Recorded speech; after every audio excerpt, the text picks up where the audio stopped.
A very good afternoon, everybody. Alberto Contador wears the pink jersey at the Giro d'Italia. When he's won a pink jersey or a leader's jersey, he has not let go of it ever. Some of you might point out that he's lost it in the courts afterwards, in terms of the Giro and the Tour in 2010 and 2011.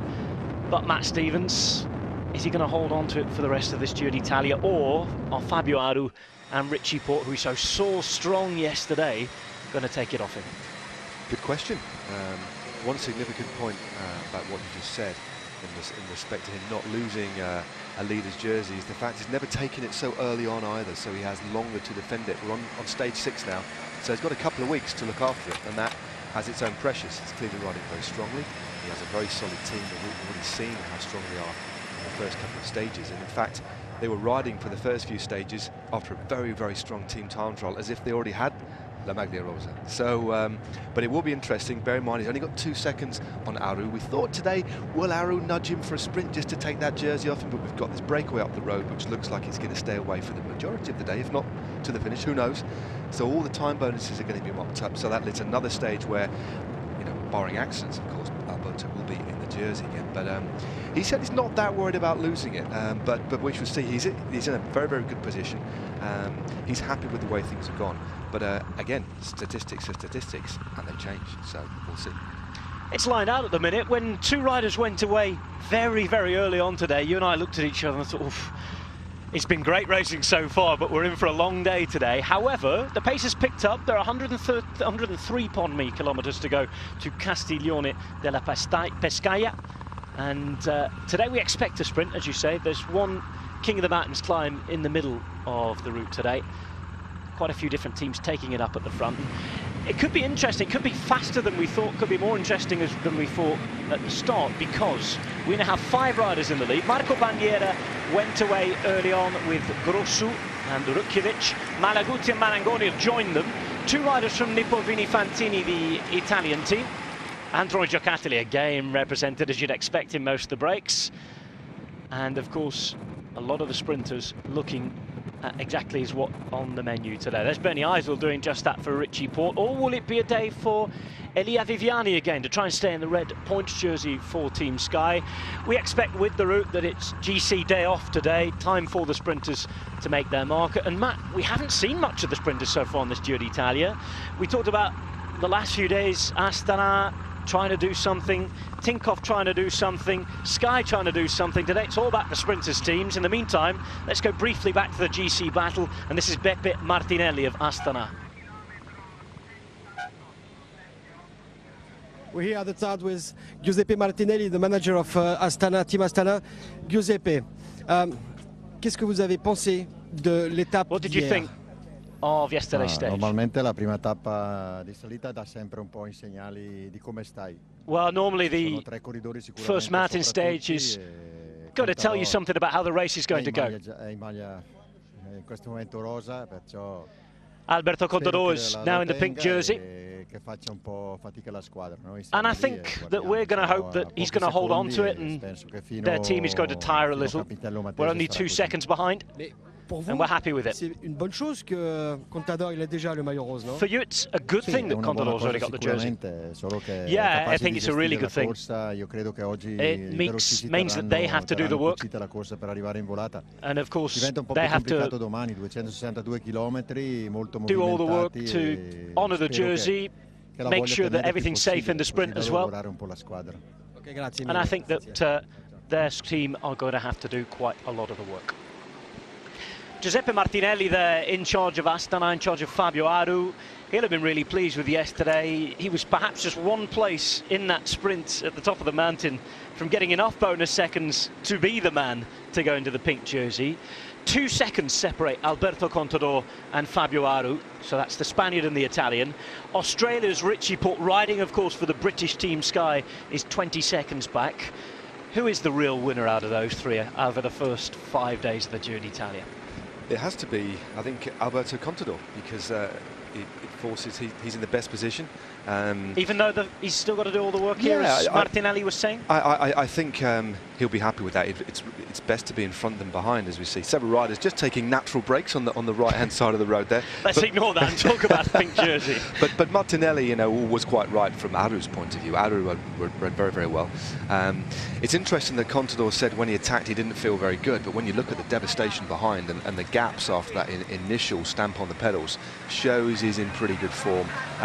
It wasn't planned. Mick Rogers said that wasn't exactly the plan, but that's the beautiful thing sometimes about riders just riding on feel. If you just feel good, I'm just going to give it a go. He went, but Aru was equal. It did take a little while for Richie Porte, particularly Richie Porte and Aru, to get back on the wheel of Contador, but they clawed their way back before Contador eased a bit. And then what was very interesting was we saw several counter-attacks as well, which indicate that Aru and Richie Porte are feeling good. They're both very confident, but bear in mind we're very early in the race. And the climb to Abertoni, okay, it was a solid kind of climb, but it isn't the real high mountains, not one of the big giants of the Dolomites, of course, but it did show a sign of perhaps what's to come. But no, I think although Alberto Contador, by virtue of wearing the jersey, his team are going to have to ride. Although at the moment he's getting some assistance from the sprinters teams, which is quite significant. I think he'll be happy with where he is at the moment. 4 minutes and 34 for the 5 breakaway riders out there today. Marco Bandiera is there. Marek Rutkiewicz is there, the Polish rider for CCC Sprandi Polkowice. 2 riders from Nippo Vini Fantini, the 2nd division Italian team from pro-continental level. They're at the back here in the blue and the orange. They are the number 126 Edouard Grossu. He's from Romania. Alessandro Malaguti is the other from Italy, wearing 128. And they're joined by the fellow Italian Alan Marangoni, who's riding in the black and green of Team Cannondale Garmin, who already have their win this year at the Giro d'Italia with Davide Formolo. Well, behind, as Matt mentioned, there are different teams working. Yam Cycling putting a man to the front, the Swiss team in their blue, white and red colours.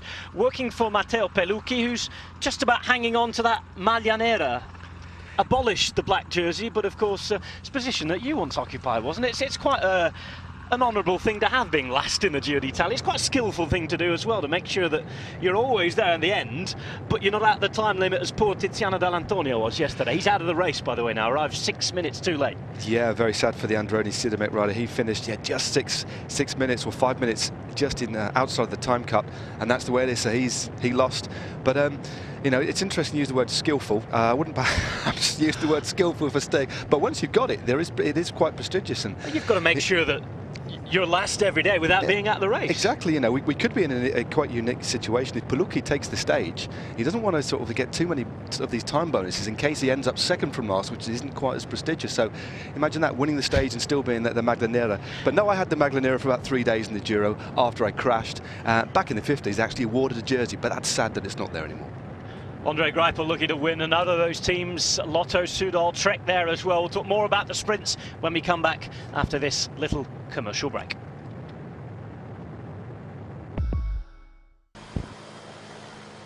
A very warm welcome back. 97.5 kilometres to go. We're looking at the face of Marco Bandiera underneath that blue and white helmet and white sunglasses. And he's riding for the Italian team Androni Sidamek.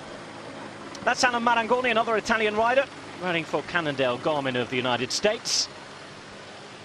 And their brand new jersey, of course. Formerly, the Cannondale part was an Italian team. This is Edouard Grossu, 2 days in a row that we've had a Romanian rider out there in the break. Alessandro Malaguti is with him. Romanian and an Italian riding for Nippo Vini Fantini. Grossu still in the young riders category. There he is. Ever so slightly changed jersey for this Giro d'Italia for Nippo Vini Fantini. Both companies have been in and around cycling, sponsoring different teams for a long, long time. And in the complete orange-black with that little bit of blue on at the end, it's the Polish team, CCC Sprandi Polkowice, and Marek Rutkiewicz making his Grand Tour debut at quite a late stage in his career. Giro d'Italia debut. CCC have tried their best to get in as many breaks as possible. Who's chasing them down and why? It's the sprinters teams today. 4 minutes and 34 as we're heading up the only climb in today's race. The only categorised climb anyway. There's a little bit of hilly terrain around. We're heading into an area that has been full of training camps down the years, particularly for Italian teams. Quite a few spa towns, seaside resorts that out of season have hosted cycling teams in their hotels. Lotto NL Jumbo have had a second place already in this Giro d'Italia with Moreno Hofland. Matteo Pellucci of Yam Cycling and perhaps even Heinrich Hauser, depending on who's feeling best towards the end. They'll be their sprinters. Trek Factory Racing, we suggest would be riding for Giacomo ddʒiːro, who's had his troubles with allergies at the start of this Giro d'Italia. The Trek team from the United States riding for the Italian rider, and they're riding in those black and white jerseys. And the beautifully traditional jerseys of Lotto Soudal, the red and white. They're from Belgium. And of course they're riding for the German champion, Andre Greipel, who is Juan Antonio Fletcher's favourite for the stage today. We're 2 hours in, Matt. We're 96 k's from the arrival, 4 minutes 40.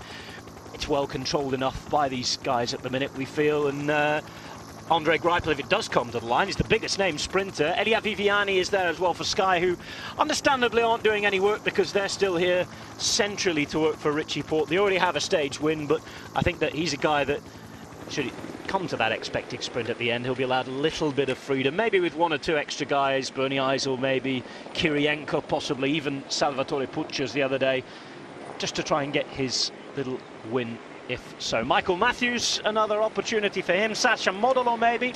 Juan Holobato, Rick Zeibel, Alexander Porsev, Luca Mezgets as well, Apollonio Bonen. Plenty of sprinters here. Biggest name, though, for you, Greipel, and the most probable to win?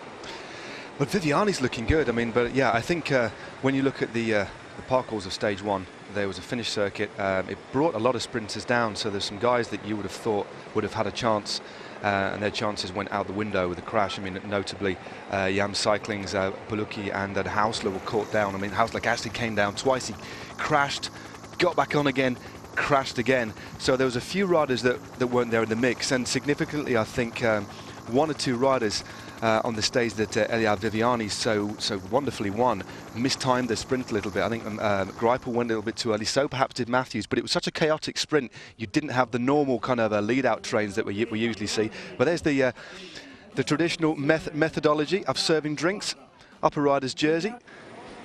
It's not quite the newfangled bidon holders that the likes of Tinkoff Saxo have, is it? No, it's I think some teams have them, some teams don't, but the old traditional method is you can probably get, especially the new tighter fitted jerseys, you can get 3 bottles in the pockets, and then you can get up to 5 bottles or 4 bottles down your back, and then 1 or 2 just in front of your stomach as well. So you can actually carry about 4 or 5 kilos of liquid. So timing the run up the bunch and the bottle feed, you certainly don't want to do it on the bottom of a climb. But no, back to the sprinters. Definitely the rise to the line, I think, caught a few people out the other day. This is a completely flat running along the coast, 1 kilometre straight. There's with about 3 kilometres to go. There's a slight kick up, there's a roundabout, and then the riders swing right onto the finish straight, which opens out. So a real nice boulevard sprint. And then there's a slight, almost imperceptible rise, but nothing that will cause the riders any concern or where they'll have to change any tactics. So we should see a big sprint finale should these breakaway riders get caught. And don't forget, this is a great day for Alberto Contador's team as well, because already, with 94 kilometres to go, sometimes you see the team of the leader having to ride till about 40 or 50 k's to go, but already the sprinters teams have taken it up because there's hardly any, 5 stages perhaps for the sprinters out of 21 days, so they need to seize their opportunities. Yeah, the breakaway will get a little bit of a lead, but the sprinters teams aren't going to make a mistake of letting this one out to the finish. King of the Mountains points available at Pomarance today, as we look at Alberto Contador. I was saying right in the introduction there today, they were obviously ready for him to pull on the pink jersey at some point. He's got the pink sunglasses, the pink helmet. Sponsors Specialized obviously wanted him in the jersey and made all the equipment ready for him. They certainly did. All the teams do. I bumped into the guys from Giro who make the helmets for BMC. Also the guys and ladies from Specialized. They had an armful of pink helmets. They had the TT helmets. They had the Evade Aero helmet as well. But all the teams do it. They'll also have a lot of shorts, gloves, and even if you look closely on Alberto Contador's handlebar mount, he's got the SRM power meter, especially in pink as well. Well, I think it's great. I think it looks. Some teams go even further with the pink kit. I don't think Alberto's got pink socks on like Michael Matthews had the other day. But yeah, he's gone for the Oakleys, obviously, the jersey itself and the helmet. As Juan Antonio Fletcher mentioned earlier on today, there was a a little bit of a cheeky mention by the likes of Mario Cipollini on Processo, the Italian review program, the trial of the stage they have on National Rai TV yesterday, about that, what he thought was a little suspicious bike change by Alberto Contador. Paolo Bettini also intimated the same yesterday. I'll get your view on that in a minute. First, though, let's go and hear from the man himself. This is the man who leads this 2015 Giro d'Italia, Contador. With Alberto Contador. Alberto, it's a beautiful jersey you wear this morning. Sí, para mí es. Yeah. Para mí es muy bonito poder llevar este. Yeah, for me it's beautiful. Que tan buenos recuerdos me trae. It's given me great memories during my career. Cuando hay que tenerlo es dentro de 3 semanas. And of course, but when you've got to have it on is in 3 weeks' time. You never lost the Grand Tour. You know that. Sí, pero bueno, las estadísticas muchas veces yo digo. Yeah, I know that, but statistics are there for somebody to break them. Yo creo que todavía queda mucho y puede pasar. There's still a long way to go in this Giro d'Italia, and we'll see how it goes. But it's really difficult to hold it to the end. It's going to be hard to keep the jersey. Yeah, this has only just started. We've only done 20% of the race. And of course, there's a lot left to go. Talking about the race, staying on the race, and again, there's been this crazy talk in the last 18 months, probably because the technology exists now for motors to be hidden in frames and technology's moving on. There's been a few rumours in the peloton. Is that not just sour grapes from those who haven't been able to win? Do these things really exist in races? Because there were some quite cheeky and almost pretty naughty suggestions by some ex-Italian cyclists yesterday, perhaps just wanting a headline, a bit of protagonism. The likes of Cipollini, the likes of Bettini just saying, the bike change was a little strange at 32 k's to go yesterday. Juan Antonio Fletcher talked about his reasons, his mechanical reasons as to why he changed, and they're very good reasons. The likes of different oil, the likes of different tyre pressures. We're just going to see this King of the Mountains happen. No change in the blue jersey really today. The man who is in it is the stage winner yesterday, Jan Polans. Not even a contest for those points. The man who takes them is Eduard Grossu of Nippo Vini Fantini. Back to motors and back to those cheeky little comments. Do you think it's exactly that? A few cheeky little comments? I think Cipollini has always been outspoken throughout his career, and I'm very fond of Mario Cipollini, but I think that it's an interesting show that if you can get on the internet and try, I think that you'll be able to find some recorded highlights of that show. It's an open discussion about what happened in the stage, and it's also a platform for some people to be a little bit outspoken, I think. But the thing is, this rumour's been going around for years since we saw that the suspicions were first raised 2 or 3 years ago when Cancellara accelerated like an engine in the Tour of Flanders, and then there was the issue, well, not the issue, the observations when who was it? Ryder Heisdal crashed in the Vuelta a España, and his front wheel continued to rotate for what was perceived as a rather inordinate amount of time. And since then, the technology is there. We'll talk about it a little bit more after the break, but I think it's nothing more than polemics, really. We're off for that break. Join us again, more from Stage 6 on the Giro in a minute.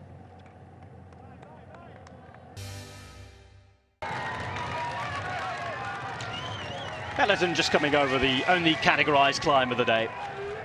Third category climb. Jan cycling up there. First sighting of Ivan Basso this afternoon as well towards the front for Tinkoff Saxo. Alberto Contador's big super domestique in this race. Great signing for them. Yeah, definitely. I think we'll see him. He swung off quite early at the bottom of Abertoni yesterday, and Mick Rogers was there. But again, I think Kreuziger was riding strongly. But maybe we'll see a little bit more of Basso in some of the bigger climbs. I know Alberto Contador will definitely hope that he's by his side, because that's one thing that's been bandied around the press, is the fact that how Alberto was relatively isolated when compared to Fabio Aru, who's got a remarkably strong team, and notably Mikel Landa yesterday, who was riding so well. Sorry, it seems as though we've lost pictures. Little technical problem that our engineers are doing their best to resolve. In the meantime, having a little look around Castiglione della Pescaia, very, very close to the coast in Tuscany, not too far from Piombino, where you can get the ferry over to the island of Elba. Beautiful little place, and it really is training camp country, as Matt Stevens was talking about. Well, we're going to try and rectify those problems. It sounds as though there's a huge storm over our head offices in Paris. They're struggling to relay the pictures back to you.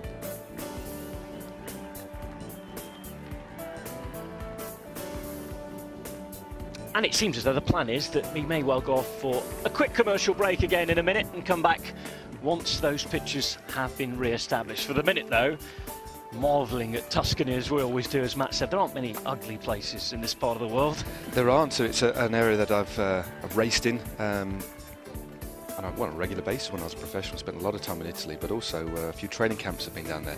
Wonderful training roads, and the first part of the route today, very flat, so it's good for team time trial training along the coast, and then you've got the hills when you swing inland, but absolutely gorgeous and great weather again today. So, there's this promised commercial break, and we'll work as hard as we can through the storm to get the pictures back to you in just a couple of moments' time.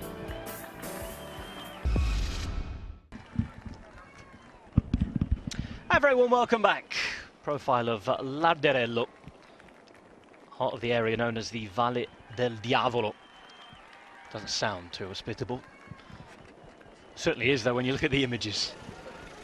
Conserved well over time.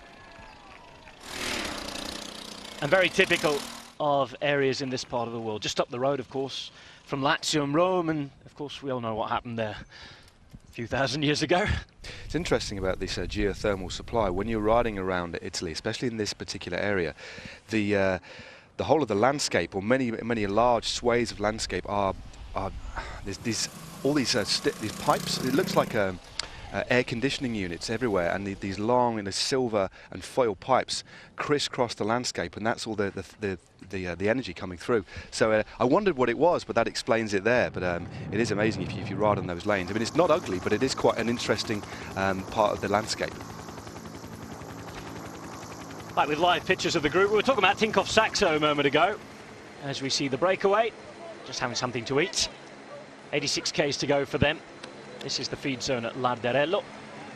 Yeah, many people on Twitter actually, interestingly, the other day were asking, and please throw to us on Twitter, is the fact what happens to the bottles when they throw them off. We'll talk about that in a moment.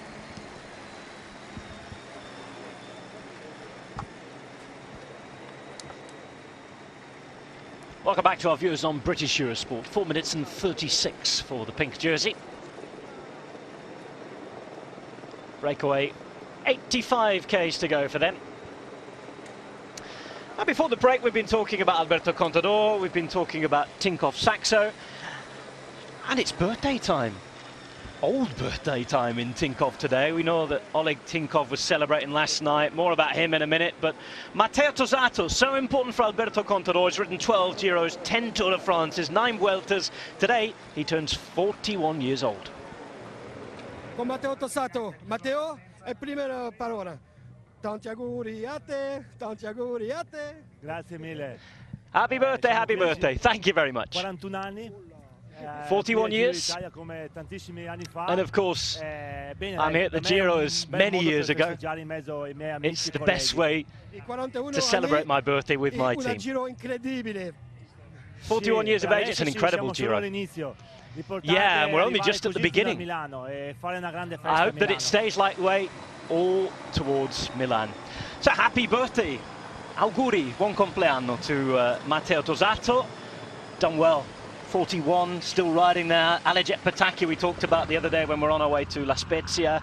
2 riders 41 in this Giro, and it just shows that if you look after yourself, Matt, you can keep going at the top level until into your 40s. You can. Increasingly, riders are riding. There's not too many into their 40s, but we're seeing it for the first time here. I mean, the most famous rider who rode into his 40s, if you think back, was Joop Zoetemelk, former world champion. A Dutch rider, but no, you can if you look after yourself, and Matteo Tosato has this wealth of experience, but also it's not just that experience, if you've been watching Eurosport regularly this year in particular, the amount of kilometres that Dossato has spelt on the front, he's a real valuable asset. He's the engine room of a team like that. He's a ruler. He can climb particularly well as well, but he has such knowledge of the area. And again, I said yesterday, he rode the Giro I rode 14 years ago, and you went through the list of how many Grand Tours he's ridden. That is a wealth of experience, but physically too, he has a real part to play in the team. Looking back at his career, he won a Giro stage in 2001 that arrived in Montebelluna. At 18th stage of the Tour de France, after a breakaway that started 48 kilometers from the finish. That was with the arrive in Macon. And of course, he wore the pink jersey as well at Giro d'Italia. 3 days at your Giro d'Italia in 2000 as well. So a big one for Matteo Dossato. A good couple of days for Tinkoff. It was his birthday. You saw Contador go into pink, and of course over at the Tour California, Peter Sagan took his second win of the year. And well, I don't know if you managed to watch Eurosport and see Sagan when he won. He looked absolutely delighted. Did 2 like mini wheelies, throwing his bike. That's a big weight of pressure or something, I think, for him. Well, look, for all the craziness in the Tinkoff camp at the minute, Oleg Tinkoff had really big reason to be happy yesterday. He talked about the Contador win. He called it his first pink jersey. I'm not sure Alberto Contador will be too happy with that, but I'm sure he'll let it slide for now. Tinkoff happy that Sagan won as well, and I didn't know he was a Juventus fan. He said that he was delighted because Juventus, the football club, were in the Champions League final last night. They drew away at Real Madrid and made it into the final where they faced Barcelona. And I know that particularly in the Giro d'Italia peloton there are lots of Juventus fans around, so they've got the bragging rights today, and it's the sort of day where they can exercise those bragging rights. There'll be a lot of conversations going on at the minute in that group. Definitely it is. It's one of the quieter days. We've had a whirlwind start to the Giro d'Italia. It's been fantastic. We could wax lyrical about these opening 5 days all day long, but this is a day that firstly for Tinkoff Saxo, they're not having to ride in the wind at the moment. Not too sure what happened at the start, but we know it was quite active, but the fact the sprinters teams have taken it up so early on as the peloton drifts through the feed zone here, and you can just see just by I think finally the race is settling, and I think it will settle over the next couple of days, and we've got a couple of hard days over the weekend, another mountaintop finish, but the race is finally finding a bit of a rhythm, and I think a lot of riders again will be pretty happy with the way today is unfolding.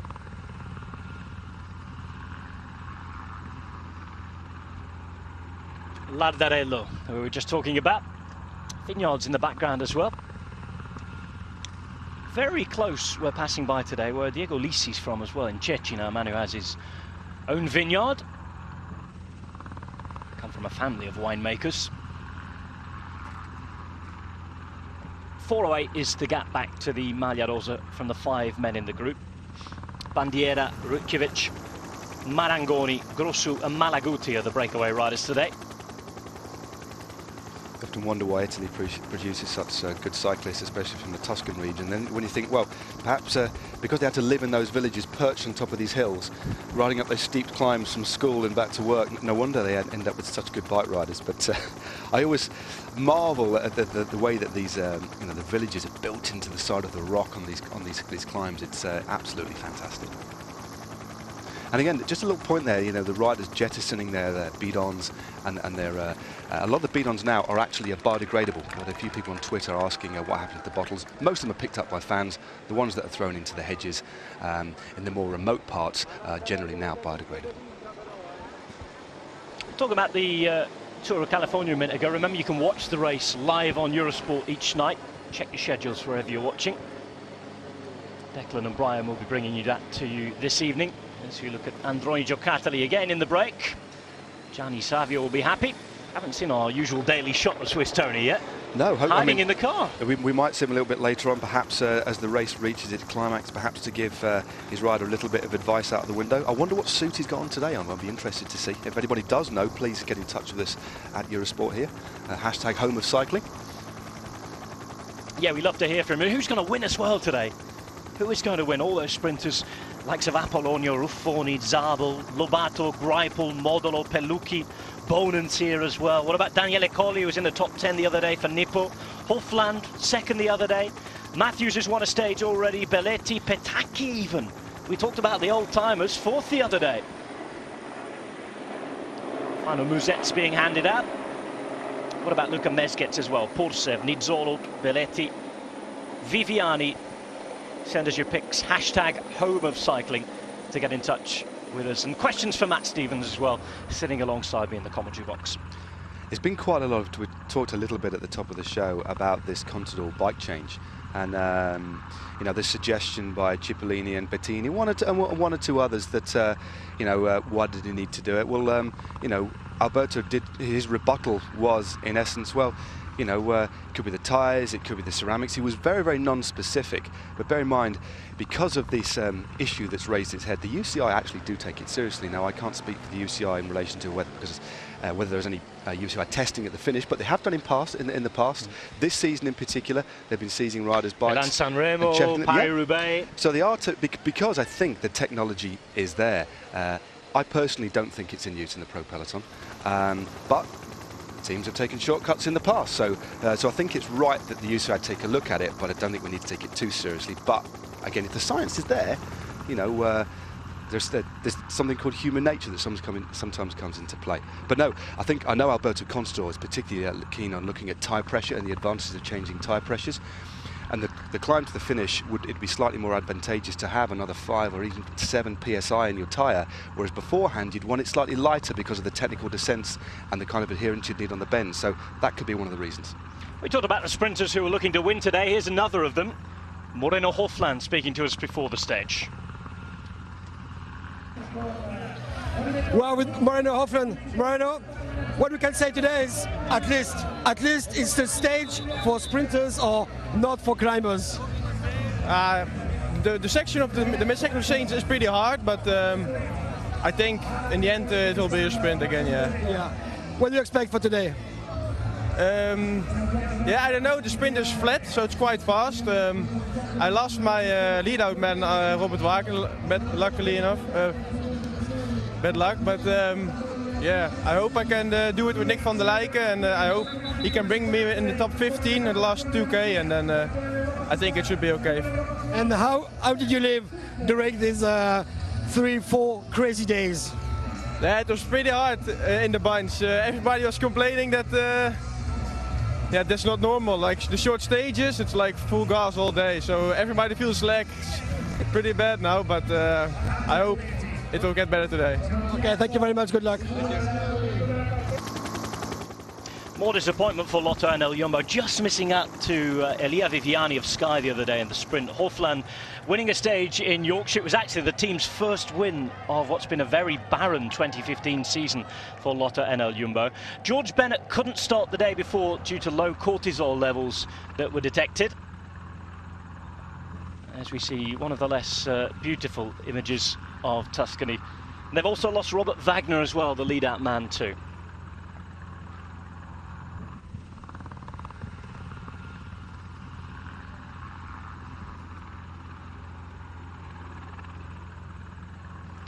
Well, of all the pictures that they could give us of Tuscany, Matt. There you go. A couple of, well, chimneys, one smoking on the left-hand side. It's not something I had prepared in my tourist notes, I have to say today. I've got no research about chimneys, unfortunately, so everybody at home, we are sorry. Looks like we're going to dwell on this for a couple of moments. But again, all part of the industry. It's, we need power, so do the Tuscans. But there's some of those pipes I was just talking about earlier on, crisscrossing the land as we rejoin the breakaway. Breakaway today heading to Castiglione della Pescaia. We've never had a stage finish on the Giro before at Castiglione. I've had 2 departures of stages from Castiglione. Back in 1994, the last time, Jan Svorada in stage 9 took the win from Castiglione della Pescaia all the way to Pontedera. And in 1980, Silvano Contini was the winner from stage 7 of the Giro. So it's always been a first week stop. And that went to Orvieto, where Peter Weining took the pink jersey a few years ago. Orvieto, very much a town that's used very, very often in the Giro, as is Montecatini Terme. Montecatini Terme, which was our departure today, has had 9 stage finishes. The last just a couple of years ago, in fact, when Roberto Ferrari won in 2012, when we left Assisi of St Francis Fane in Umbria, finished at Montecatini Terme. The last time we had a departure from that was 14 years ago. Pietro Caucchioli, the winner from Montecatini Terme to Reggio Emilia. Yeah, I've been a few times to Montecatini Terme. It's Mark Cavendish took us there a few years back when I was in the training camp to show us the cafe that claims to be, well, a cappuccino world champion. So the ultimate cappuccino being, I actually was so impressed, I filmed it on my phone and still have it on my computer. I might post it online one day, but it was something to behold. It was so thick, the froth on the top, that the spoon actually stood up. But the owner of the cafe, the proprietor, massive Mark Cavendish fan and massive cycling fan, and brought out this raft of jerseys and memorabilia from the last 50 years. It was really wonderful. But yeah, the cafes do love their cyclists, and this one in particular, but they had a quite amazing barista as well. Wish I could remember the name of the cafe, actually. Rob, we'll have to research and get back to you on that one. Just less than 80 kilometres to go. 4 minutes and 15 for a breakaway today. Andiera involved. One of the main men, really, for Androni.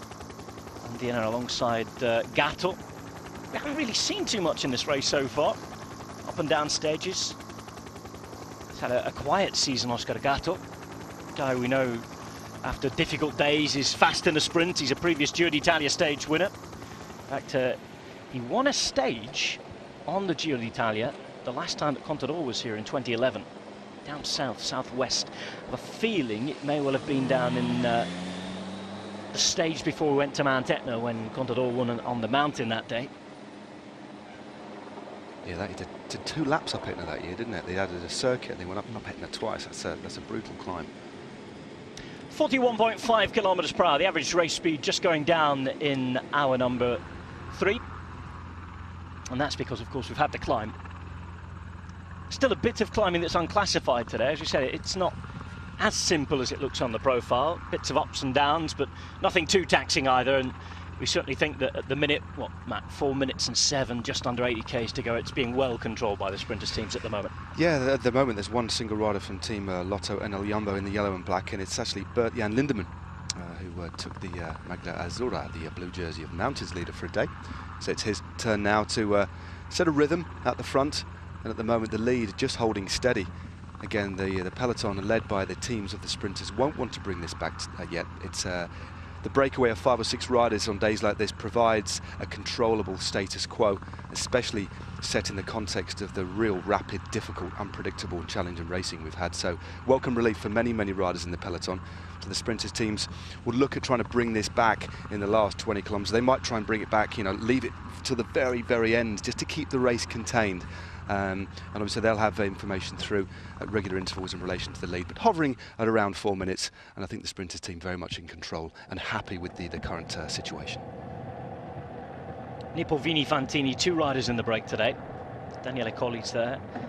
Looking down at their team, it's not particularly a strong squad, is it, we have to say, being realistic. With Damiano Cunego still their best hope for a stage win at some point. Is that the best they can hope for from this Giro, a stage win?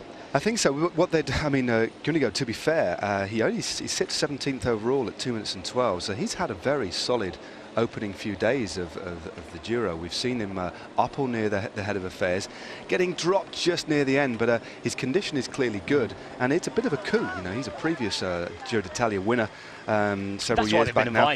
So he's a name. He is a name, and from time to time he can pull out a result. He's still a very talented bike rider. He's not what he was, but clearly, you know, Nippo Vini Fantini put 2 guys in the breakaway just to be visible, and you never know. Later in the week, I mean, we saw the breakaway stay away yesterday. Again, I think Cunego looking to try and maybe top 15, maybe nudge the top 10, who knows, overall. And for the rest of the guys, it's trying to get exposure and then look after him. Cunego, 2 minutes and 12 seconds. Very, very close. We talked about Diego Lisi earlier on. Very, very close to where Lisi comes from. As we look at the breakaway and examine the vital statistics of Eduard Grosu, Romanian. 3 wins in 2014, as you can see. Just 22. Favourite sporting legend, his father. Great. Loves his skiing as well, as you can see. Listens to house music. It's funny, I heard a great story recently about the director sportif from CCC Sprandi Polkowice, Piotr Wadzecki, pumping through music to his riders over the radio. I reckon he's getting a bit of house at the minute from the director sportif and Nippo Vini Fantini. It's a motivational tactic. It's something I've never heard happen in a race. It's happened to me on a training camp before, on a particularly dull training camp where I was in North Wales in the United Kingdom, and the light was fading. We didn't have lights on our bikes. We'd taken a wrong turn, so we added another 25-mile loop on. We needed to get to the bed and breakfast, so to help speed us up, somebody, I think the mechanic in the team car, fired up his laptop, fired through some beats to help us try and motivate us to get a faster rhythm. I can't remember. It was I was seeing. I had tunnel vision. I was blowing. I can't remember what sort of music it was. It could have been Dennis Roussos. I really do not know. But it got us there, albeit we might have contravened a couple of traffic regulations in relation to bike lighting. But there you go. That's the only time I've experienced that. But Riders ahead. Certainly an interesting tactic if that's the case. Yeah, we heard it. I think it was in relation to Maciej Paterski. I'll check on that and get back to you. But he was getting a lot of audio encouragement. Well, we did see last year, there's a famous picture. I think it might have been the Tour de France, actually. It could have been the Giro. It was Luca Paolini, a really famous photo all over the internet, all over Twitter, of him on his phone. And it's like, in the middle of a race on your phone, you can't do that. But apparently, he was looking at his phone. He was actually about to drop back to the team car, apparently, because he'd left it in his pocket. And drop back to the team car. But what I've done once, as we see Summer Clark, fought so well yesterday to try and save the pink jersey, but didn't do it in the end, was I've actually ridden off in the British Championships with the keys to the team car in my back pocket. Luckily the race was on a circuit, and then came through one lap, and my mechanic, team manager at the side of the road with the car park, waving at me, and then Roger Hammond came alongside and said, "Matt, you've got the keys." And I reached into my back pocket. Yeah, I had the car key, so I had to do another lap before I could have any neutral service, before I could have any team service. So it does happen. You do end up with things in your pocket sometimes that shouldn't necessarily be there. Will Jeffcott asks, where were you riding in North Wales, Matt? We we started in Crewe in Cheshire, and we ended up in Aberystwyth, and then we rode from Aberystwyth up to Llandudno, and then back across from Llandudno to Crewe. So we had a 3-day tour around North Wales and at Mid Wales, but lovely part of the country. Love it. I went to university up there. Bangor. Beautiful part of the world in Snowdonia and Gwynedd. Castelnuovo Val di Cecina. Second intermediate sprint coming up here today. Points on offer. Bonus seconds on offer as well. In terms of the points, Matt, what's the deal today? Because it's category B stage, I understand. Talk about that after the break. We're going to go for a quick break, and we'll talk about the points available and the intermediate sprint just after that.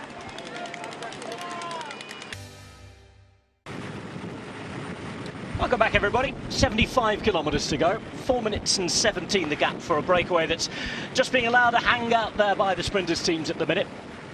On the only hilly part of the course today, middle section, the start and the finish. Flat as a pancake in Tuscany. Bandiera, Grossu, Marangoni, Rukjevic, Malaguti. There are 5 riders. Italy represented with 3 riders, 1 Romanian and a Polish rider out there as well. Lotto Sudal doing a lot of the chasing for Andre Greipel, trying to set up a sprint for him. We've had Lampre Merida working. They'll be working for Sacha Modelo, and they got the win yesterday with Jan Polans. We'll talk a little bit more about yesterday's winner because he's an interesting story. Giant Alpecin out there as well.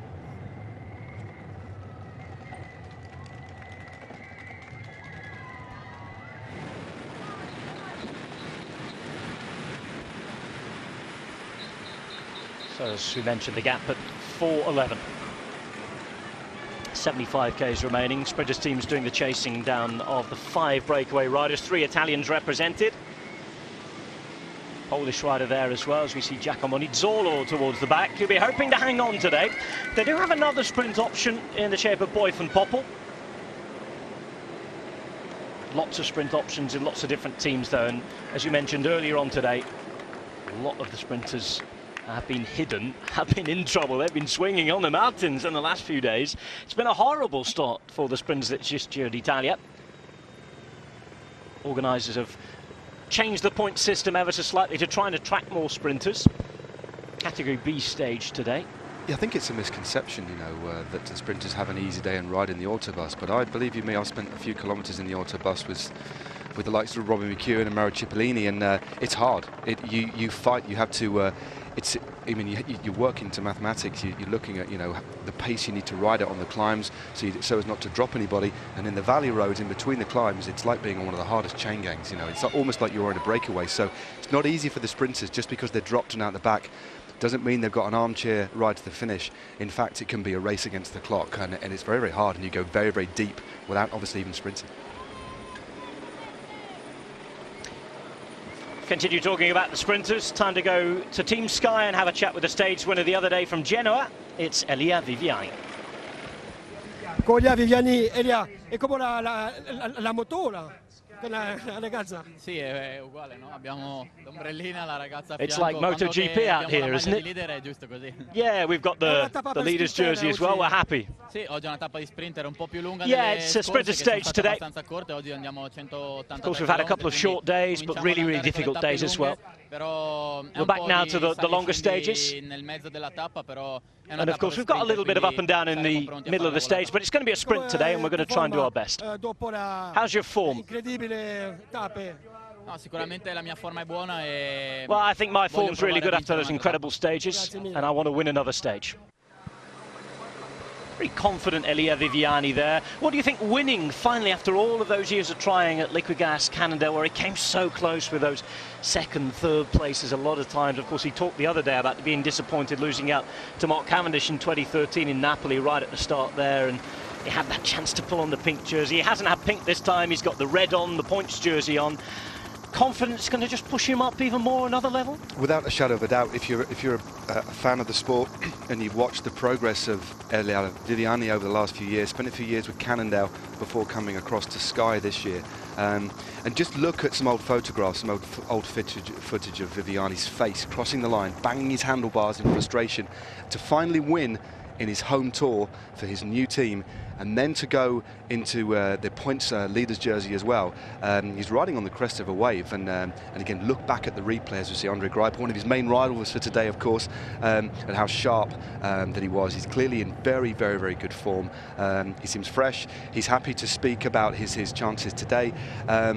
No, I think, and I think it's interesting, we'll talk about the points classification. He's obviously ridden in that red jersey for 3 or 4 days. It's hardly changed. So we have the overall is Viviani with 53 points, Frapporti 40, and then Marino Hoflin with 35. Today's stage is a Category B stage. So basically, there's more points for today's stage assigned at the finish. Again, as you mentioned, Rob, to reward the sprinters. So today, the first 15 will get points towards the Maglia Rosso, the red jersey. 50 points, 35, 25, 18, 14, 12, 10, 8, down to 1 to 15th place. Now, when you compare that to some of the other stages, Category C, only the top 10, but only 25 points assigned to the winner. So the flatter stages, you'll see far more points assigned to the riders at the finish, and also for the hotspot sprints, although the breakaway are mopping those up at the moment. First 8 across the line in the hotspot sprints, 20 points, 12, 8, 6, 4, 3, 2 and 1. So the hotspots are very important for the red jersey competition too. Hot day out there today. Manuel Belletti just pouring some water on his feet. 25 degrees on the thermometer, but of course up there in the hills doing all the work. Certainly if you're Manuel Belletti and you're a sprinter and you're having to work that little bit harder, it's a way of cooling down, I suppose. Yeah, I mean, shoe technology has come a long, long way in the last few years. Shoes becoming lighter and stiffer because of the transference of energy through. So all riders now, pretty much, I'd say 90–95% of the peloton would ride with power meters. Lots of research done, power transference. A lot of shoes as well. At the bottom, they'll have a grill in them so the air can pass through.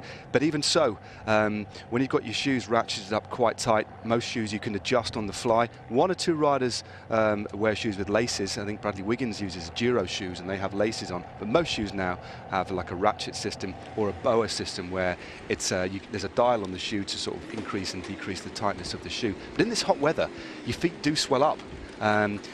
Pouring some water on is something I've used in the past, but it's best to try and pour water on rather than energy drink. And I've done that. I've poured energy drink over my head in the past, so you get your hair stuck to your head. So, but again, it's not uncommon to see that being done. Louis Vervaeke right at the back there, very promising young Belgian rider for Lotto Soudal, and One of the riders that's been pre-selected actually to go to the very first European Games in Baku in June. Belgium looking to take a very, very strong team. The federation have selected the national team. A lot of the teams supposedly aren't very happy about it.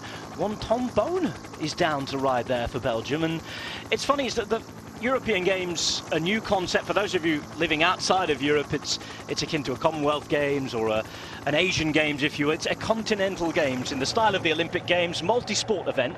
We're going to have cycling there. I'm not quite sure whether Andre Greipel's going to go. Of course, not sure what the course is like, to be honest. I think Greipel will be thinking much more of the Tour de France and trying to get a result there and go head-to-head against the likes of Kittel and Cavendish. And remember, that's a race, of course, in July that you'll be able to see on the home of cycling on Eurosport. But the European Games in Baku, an interesting one in so many senses, and that whatever sport you're going in, it's a brand new event. People not sure whether it's going to take off as an event or not. And it all depends on how seriously people are going to take it. Belgium, though, in cycling, you've thought, well, there's a medal up for grabs here. Bona, Vervaeke, a lot of other riders pre-selected, and it could be interesting to see how that goes as we look at Fabio Aru in the white jersey today. The first time we've seen him, really. Contador's taken the pink. On the left-hand side, we can see peloton again. It's more cooling down. Warm. It feels really warm for those guys out there at the minute. Yeah, I mean, that's something. I mean, that does show how hot it is. I mean, although it's only 25 degrees on the thermometer, you can just see the heat haze on the road there. I mean, especially on we're in the midsection of the stage. Well, 70 kilometers to go now. This is this rather undulating part of the terrain. When you're climbing and you're getting less of the cooling breeze, bearing in mind a lot of riders are riding in track mitts which are close fitting to the hands. Your hands can warm up, but it's not very often you see riders pouring it over their hands. Perhaps Andre Greipel, not a big fan of the heat, perhaps, but yeah, quite interesting little spot there from our cameraman on the motorbike. 70 k's remain, 4 minutes and 4, and it looks as though between those sprinters teams there's a pretty good agreement at the minute, and they're working just well enough to keep the gap exactly as it is. Yeah, although they'll be you know, battling it out for the win. There'll be no love lost at all in the last 10 or 15 kilometres. At the moment, there's an agreement. To be honest with you, probably an unspoken agreement. It just automatically happens. They still have the same objective, yeah, don't they? It's just like, we'll put a couple of guys on the front. And what happens sometimes is you might get 3 or 4 teams riding, and there might be one team noticeable by their absence, but then what it'll take is the road captain to come up to the road captain of the other team and say, hey, come on, we've got 2 guys on the front, so is X and Y team, put somebody on the front. So you do get those conversations. Sometimes some teams will wait till they're given a gentle nudge. Sometimes they say no. And then you get sometimes a little bit of argy-bargy, and increasingly a lot of teams wanting to save their energy for the real tail end of the race, the last 2 or 3 kilometres, when it's critical to get your lead-out train right, when those speeds are very, very high, and it takes a great deal of energy. Is that because today and tomorrow we've got possibly similar-looking days in terms of the probable outcome? We never know. Anything can happen in bike racing. We've seen over the last 3 or 4 days on this brilliant Giro d'Italia so far, but the fact that it's calmed down a little bit and everybody sort of wants to try and get their little piece out of this race, does that have anything to do with it? GC guys can just take a little step back. They know that until Saturday, most probably at the top of Campitello Matese, there'll be no fighting it out. They can step out of the way, and the rest of the guys have that similar objective, and yeah, those unspoken agreements are there. Let's just settle into the race as if it were a normal first week of a Grand Tour. Yeah, exactly. Well, again, look at the race as a whole. It's all Grand Tours are 3 weeks long. Just riding your bike for 3 weeks over this sort of terrain, let alone racing, riding on the front in the wind, sprinting, descending in freezing cold conditions, even just riding it is extremely hard. So the riders, you know, the humans, from time to time, you know, although the racing has been frenetic, it's unsustainable, you know, and it's unhealthy. So there'll still be the few riders wanting to, as we see confirmation here, of the overall standings. Contador, Aru and Port, 2 and 20 seconds. Kreuziger, Contador's teammates, in 4th place. Cataldo there, a teammate of Aru, in 5th. Chavez down 37 seconds after he lost a little bit of time yesterday. The surprise up there is Giovanni Visconti, who's kept really well up on that first mountain stage yesterday. He didn't prove himself too popular with the Italian television last night. He was tweeting angry things after supposedly not being allowed to talk enough on the microphone there, but he'll have his reasons. Good performance this week so far. Same with Fabio Aru. He's leading the young overall standing classification from Esteban Chavez.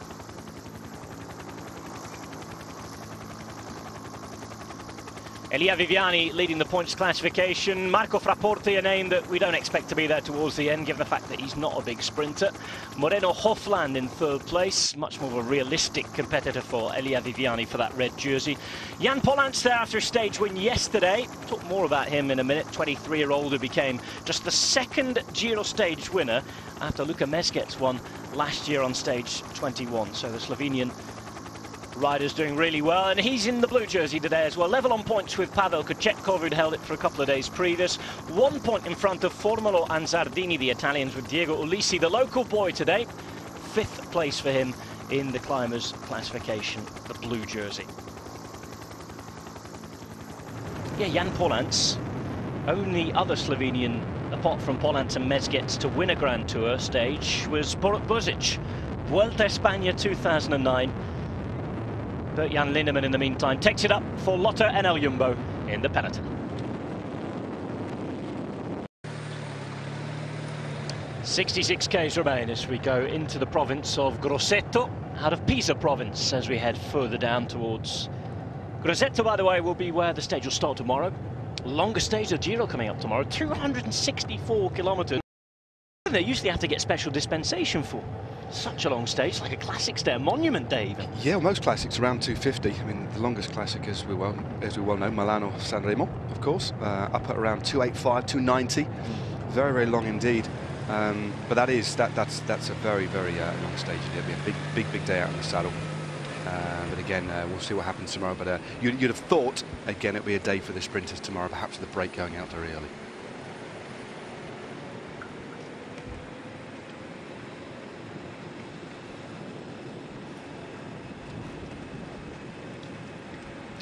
Remembering Alfredo Martini today, leading figure in Italian cycling, friend of the Giro as well.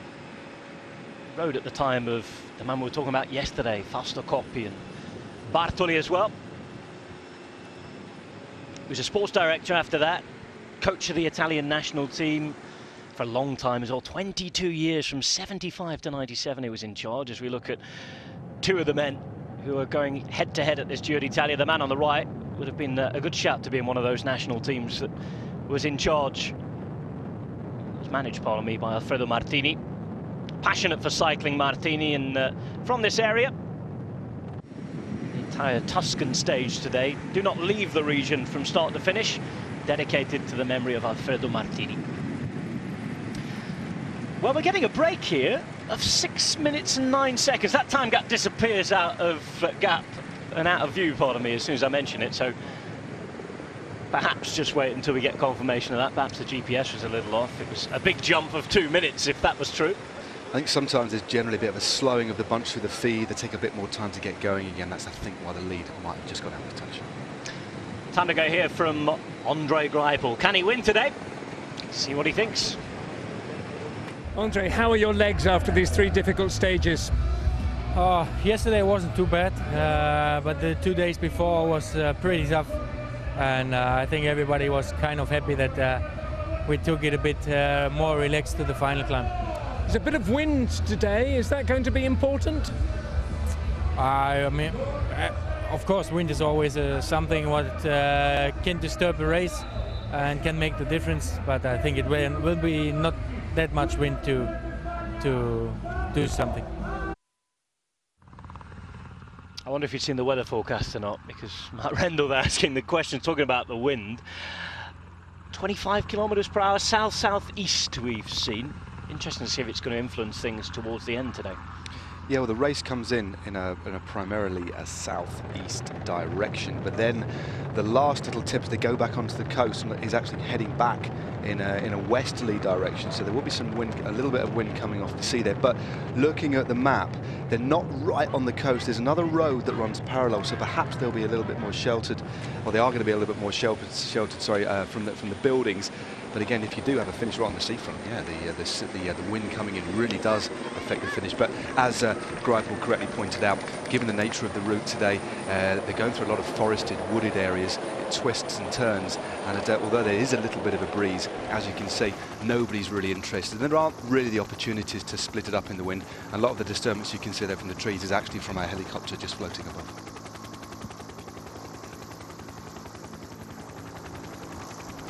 talking about music earlier on, music you were listening to. Not quite sure. There's obviously different tastes around the peloton, but not quite sure if many are into opera. But Giuseppe Verdi got a lot of inspiration for two of his great works at the town where we left today, actually, in Montecatini. Inspiration to compose Otello and Falstaff later on in his career, and that was after a silence of around 10 years. He actually went to Montecatini in 1882 after not doing anything for more than 10 years, after that great triumph with Aida. It was Montecatini where he then found inspiration. But again, I'm not too sure how many people listen to opera music when they're riding the bikes. What do you listen to? We'd love to hear from you. Hashtag Home of Cycling. I think I don't generally ride with music. I'm not a fan of riding on the road with music, but when I'm doing any sessions in the gym or on a turbo trainer, then it's time to introduce some serious beats. But I like sort of some heavy kind of rock music, Queens of the Stone Age, if anybody's interested, the kind of bands that what kind of band I like to listen to, or the Strokes. But yeah, each to their own. I'm sure there's one or two out there that surely must be inspired by a little bit of opera whilst on the turbo, perhaps. As we suspected, that was an erroneous gap that we were given. It's down to under 4 minutes now. I think it's interesting here because, you know, the management of a gap in a stage race is it is an art in itself. Most of the time, teams generally get it right. From time to time, they get it wrong. And a lot of the time, they can underestimate the strength of the breakaway. Changes in wind direction that they've not quite got right. Depends if the radios are there as well, doesn't it? As well? Exactly. I think, yeah, right. I mean, communication is a massive issue, especially in races. Well, non-World Tour, non-World Tour races. There aren't any communication devices allowed now. They are here, so they'll be in full communication with the direct sportives, captains on the road, and then it can be lack of coordination between teams, some brinkmanship in relation to we're not going to start bringing it back. Different direct sportives, different road captains have a slightly different view on things, and it all becomes rather subjective. So, but today they're managing this quite well. And bear in mind, what we do see sometimes is gaps. We've seen gaps go out to 15 minutes, 10 minutes, and then come back down. But today, what the teams of the sprinters don't want to do is let it go out too hard and rest up too much, because then it becomes harder to bring it back. Generally they do bring it back, but it's a harder effort to bring it back. So by riding at a tempo that's comfortable but constant, it means the gap can go out 3 to 4 minutes, and then when they need to bring it down, they can do so without expending too much energy, or as much energy as when they start to panic.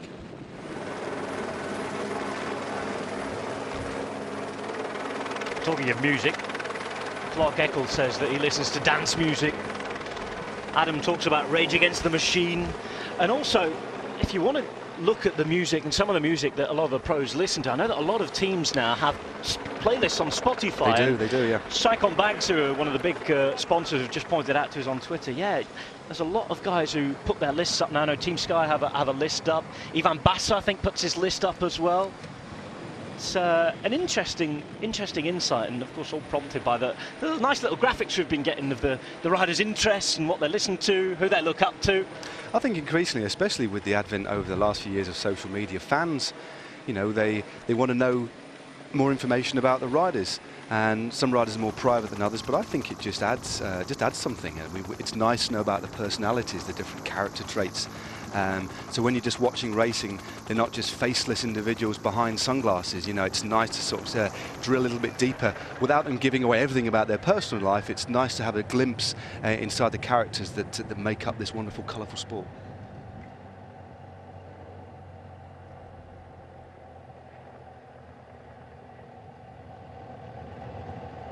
Cheng Ji on the right-hand side there, Gian Alpecin. They call him the breakaway killer in the team. Did a great job at the Tour de France last year for Marcel Kittel. Well, he's one of the riders that is doing exactly what he's doing now. He won't be one of the riders necessarily that takes it up in the last 20 or 30 kilometres. He'll be one of the riders. The teams will spend 1 or 2 riders out now just to keep the pace high, and then they'll have 2 or 3 riders then to take it up with about 25 kilometres to go, and the tempo lifts, and then there'll be 3 or 4 specialist riders for the finale in the lead-outs. But then Tinkoff Saxo probably won't be involved in that. They have a team entirely built around Alberto Contador. But it'll be interesting, as we say, one of the favourites for today, wearing the red jersey, is Elia Viviani. And given the success he had, will he be given another rider perhaps for the finale? I think he'll be given a couple of riders. I think we'll definitely see Bernie Eisel in the mix, perhaps Vasily Kirienka, and maybe Salvatore Puccio as well, who will look after Viviani, perhaps to 1,700 metres, 2 kilometres to go, maybe a kilometre, and then it'll be up to Viviani to freelance and freestyle the finale, which makes for quite an intriguing finish. Thanks to @Byspoke for writing in. She said she's been known to sing a spot of opera on a descent. Sing a spot of opera, not listen to. Well, there we go. Got to be careful not to catch flies, though, haven't you, on the high notes? 40 kilometres per hour after 3 hours of racing today. 61.7 kilometres to go. And a gap of 3 minutes and 40 for 5 breakaway riders back to the Maglia Rosa group. The pink jersey group of Alberto Contador. Cheng Ji on our screens, the Chinese rider for Giant Alpecin. First Chinese rider to start and finish the Tour de France last year. Started the Giro last year, didn't finish it. Wants to get round to the end this time. Diego Lisi just behind him, riding towards the front today and doing some work for his team, but of course I think it'll be a pleasure for him to do so today, given the fact that he's riding on home roads and roads that he knows very, very well. Yeah, certainly he trains around these parts. He knew the climb, or he'd been up there doing recons of the Abertoni climb yesterday, but at the moment, no overall aspirations at all for him. He's at 49th position overall at 21 minutes, but he'll be looking after, no doubt, their favourite for day will be Sasha Modolo, who was very unfortunate in the sprint on the stage that Viviani won on stage 2. Got caught on the wheel, ended up nearly in the barriers and threw his arm up in frustration. But they have one of the strongest sprinting teams as of Lampre. They got Roberto Ferrari himself, a stage winner in the Giro a couple of years ago, on a very technical running, and of course, if needed, Richese as well. Well, Modolo timed his first 2015 win to perfection, really, bringing his form to the boil just in time. He won at the Tour of Turkey, and we were talking the other day about that preparation, the difference in preparation. Romandy for the hills, and perhaps not too much of a chance of winning. Viviani went there and it worked for him the other day, getting the hard yards in and the hills in and suffering in Switzerland. Said it took him a week to recover. Modolo going head-to-head with the likes of Cavendish and Greipel over in Turkey, getting a win. Depends what you need at the time. We'll see how he does today. In the meantime, we're off for a quick commercial break. Just under 60 Ks to go.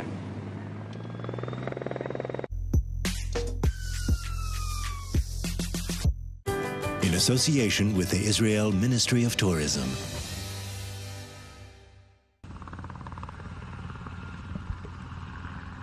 The roads of Tuscany on the way to the south of the region. Castiglione della Pescaia today, 183 kilometres in the end. It was due to be 181, but as always, there's last-minute adjustments, a couple of kilometres added on. That is the jersey of Marco Bandiera. Already an hour, 4 minutes and 23 behind. Stage 6 of the Giro. It's been such a chaotic start this year. It really has. I mean, I think even after stage 3, we were looking down the general classification, and it was looking like a race that was already a week long. But some of the time gaps are absolutely incredible.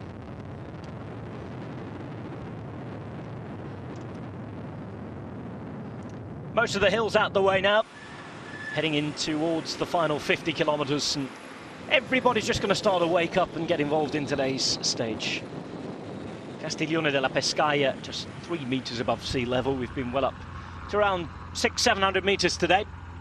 5-man break is still out there. At the front doing a bit of work at the minute is Alessandro Malaguti, who was the man who tried and failed yesterday. He got around halfway through to the break that was pulling out 10.5, 11-minute advantage 24 hours ago. Had to give up in the end, but he's made sure he's got in the break today. He's with Eduard Grosu of Romania. Both riders for Nippo Vini Fantini in the orange and navy blue. Yes, they call that Chas Patats when it's the rider in the middle. It's the no man's land. Chasing potatoes is the direct translation from the French. It's that place where you're not in the break and you're not in the bunch. And unfortunately, well, he's got in the move today, so chapeau to him. But yeah, it's not a good place to be. Heading through Massa Marittima, as well as the two riders from Nippo Vini Fantini we mentioned. Canna del Garmin have Alan Marangoni there. Marek Ruchevich of CCC Sprandi Polkowice, the Polish team there as well. Marco Bandiera from Androni Sidemek. As well as the modern industry, there's lots of Etruscan archaeological sites, get it out third time of asking, around here as well. 3 minutes and 12 on the descent from the hills today, and this is where we slowly expect it to be wound up and sped up, Matt, now.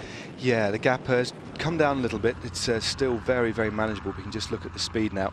They've dropped off this this rather elevated rolling plateau, and for the next 10 or 15 kilometers actually they'll drop gradually back down to sea level, and then they've got the extremely flat running for the last 30 kilometers. A couple of little pimples, but essentially nothing that's going to worry the bunch or any of these 5 riders in front. But no, for the next few Ks we'll see some pretty high speeds, and then with 30-40 kilometers to go, as you can see, you know, it's a long gradual descent, not too steep but enough to be traveling at around 65 kilometers an hour easy.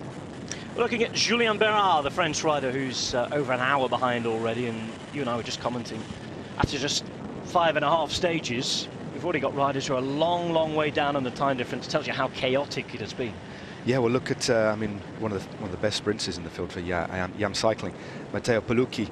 He's languishing, if you can say that. He's in last place in the black jersey, as it were, at 1 hour, 27 minutes and 23. But looking down my list of riders here, there's about 20 or 30 riders who are just on an hour or just over an hour behind already, and we're only on stage 6. That just shows how very, very difficult this has been for everybody, not just the riders who are looking to win the stages and place well on GC. It's been literally a battle of survival, and one rider in particular was eliminated yesterday. And we've had 4 different wearers of the Maglia Rosa as well. It tells you how crazy it's been. Sometimes you get the sprinters exchanging things with bonus seconds in the first few stages of a Grand Tour, but there have been big names who've taken the Maglia Rosa as well already. Yeah, of course we had Simon Gerrans cross the line first in the team time trial for Orica Greenidge. Then it was pretty much sharing out the Maglia Rosa between the Orica Greenidge team. Matthews took it for a couple of days, and then Simon Clark, remember, crossing the line in 2nd place behind Davide Formolo, thinking I think he'd won the stage, but yeah, the compensation for him was the fact that he went into the pink jersey on that day. And then of course we saw Alberto Contador wrestle the jersey from Clark, who, to be fair, fought. He didn't just give up and you know, fly the white flag. He fought as hard as he could, tooth and nail, until our cameras went away. But a really brave ride from Clark in a day he'll remember. But currently the jersey on the shoulders of Alberto Contador, and there we go. Look at that. How many? Can we count those bottles there, Rob? Good luck. 8, 9, 10. He's got the whole team's drinks there. A big round he's got in. Maxime Belkov back from the car. Belkov, who rode brilliantly in the Tour de Romandie the other week. Sprinter's jersey, King of the Mountains jersey. He was out there on a couple of breakaways on really difficult terrain as well. We're talking some huge Swiss Toblerone mountains that he had to take on. And so pretty miserable weather as well towards the end of the race. So it's very changeable weather in Romandie, isn't it? It's yeah, I mean, it can be freezing cold and then boiling hot, but yeah, very, very changeable. But it's a beautiful part of the world of Romandie. It's a race I've done myself, and yeah, some fond memories from there. Nothing wrong with the weather here. It's too warm for some of the riders, if anything. 25 degrees Celsius and a little bit more than that. Now, hydration is very, very important. So any opportunity there is for riders to drop back, they're taking it, especially before the race gets very quick on the running. I mean, the human body, it's actually quite poor at recognizing the stages of dehydration. Generally, if a rider starts to feel thirsty, at that point they are dramatically dehydrated, and performance can therefore drop. So it's about topping up all day, especially on days like this. Yeah, I've heard people say, and there's supposedly science behind it, that it's virtually impossible to stay optimally hydrated throughout the day. You're almost firefighting throughout a stage. Yeah, I think especially on a day like this, in the cold conditions, you will only need to take a few sips. You might just go through 1.5 bottles, even over 150 kilometers when it's particularly cold. But in hot conditions like this, you'll be going through a couple of bidons an hour, and when riders go to the anti-doping afterwards, there's always lots of bottles of water, Coca-Cola, etc. Because as soon as you cross the line, the last thing on your mind is going to the toilet. You know, in these kind of conditions, the body is pushed to the limits, and you almost can't get enough liquids down you, and you have to be very careful. You can't just get water through, because water just flushes straight through the system and isn't absorbed by the body. That's why we see riders taking on a balance of carbohydrates, electrolytes, sometimes even protein drinks, but primarily a blend of carbs and electrolytes And when the riders go through the feed zone, the soigneurs will have marked up the bottles with a little X to denote water, and the no X on the bottle, or a 0, generally denotes a carb drink or an electrolyte drink. So the riders just take a balance, and then they can use, of course, the water to cool themselves down if they need to.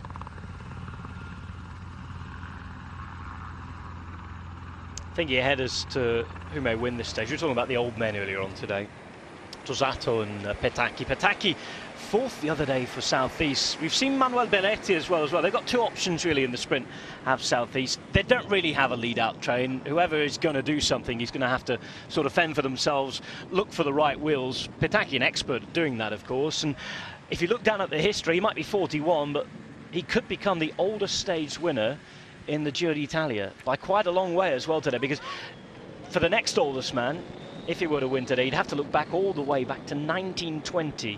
Giovanni Rossignoli was 37 years of age when he won a stage with 8 other riders alongside him in stage 8 back then in the Giro d'Italia. Of course, the Giro, very, very different. Cycling, a very, very different thing back then. And Petacchi, he's won 22 Giro stages. The last of those coming in 2011 when he beat Mark Cavendish to the line in Parma. The oldest rider in the race, as we mentioned. And 22 Giro stages, 48 stages in all 3 Grand Tours combined. I think the thing about Petacchi, yeah, he had a brilliant ride on stage 2 and wasn't far off the mix. But when you look at all those wins and you look at how many race situations and how many different sprint permutations he'd been involved in, what that is essentially a mine of knowledge and experience. And although he's not the fastest rider anymore, we know that. What he can use to his advantage is timing. He can trade off speed for experience in relation to the nervousness of some of the younger riders. And also, he isn't expected to win. So he's riding this Giro d'Italia. He looks very relaxed. He was already, the race has finished in his hometown. Okay, he wasn't at the front end because the parcours weren't to his liking, but he's enjoying riding his bike. He's got another year. Who knows if he'll race another year or not? A relatively successful last year as a veteran, as a 40-year-old. He took a win last year, remember, as well. I think it was Pino Cerami. I think he won that.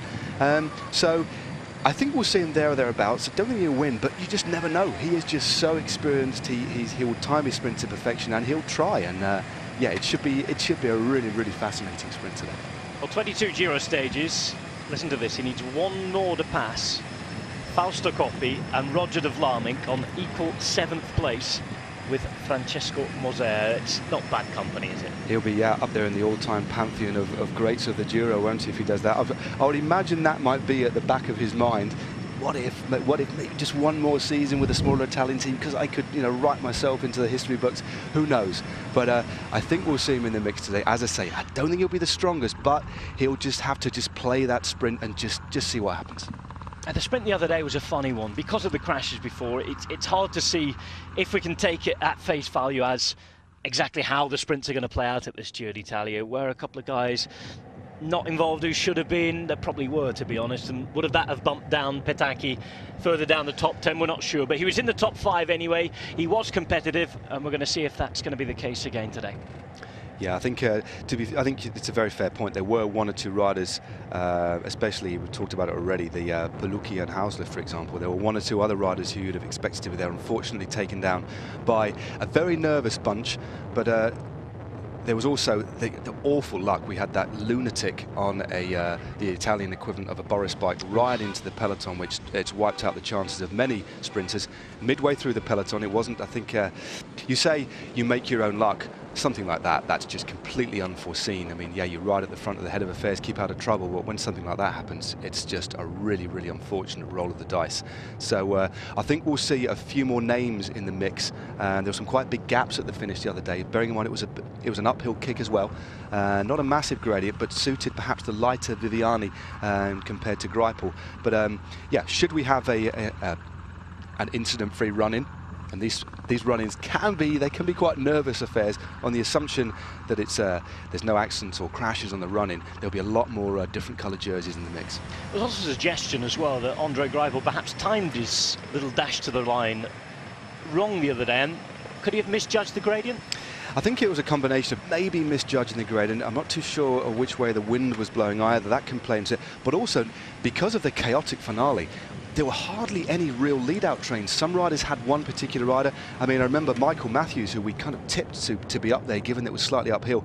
He was left exposed early on. He had Simon Gerrans, I think it was, leading him out. Or one of the other riders, I'm not too sure, but he definitely had somebody. But because there was a distinct lack of lead-out trains, a lot of riders ended up in the wind too early, and Viviani profited. He didn't have any lead-out at that point. He'd already been dropped off by Team Sky with about 1,500 metres to go. So it was almost an advantage, as you see Philippe Gilbert taking a little bit of a mechanical assistance.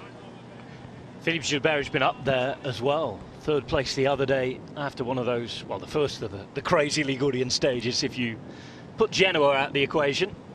Stage 3 it was. I think tomorrow could be a stage for Philippe Gilbert. I don't think we'll see him contesting the sprint necessarily today. Perhaps more of a day for young Rick Zabel in his first Giro d'Italia. But tomorrow, although we've got, does have a bit of quite a challenging last few kilometres with a bit of kick up to the finish, which might suit this Belgian. Former world champion, of course, on your screen now. Looking for victory number 75, Philippe Gilbert in his career. Bottle run time for Lotto Soudal.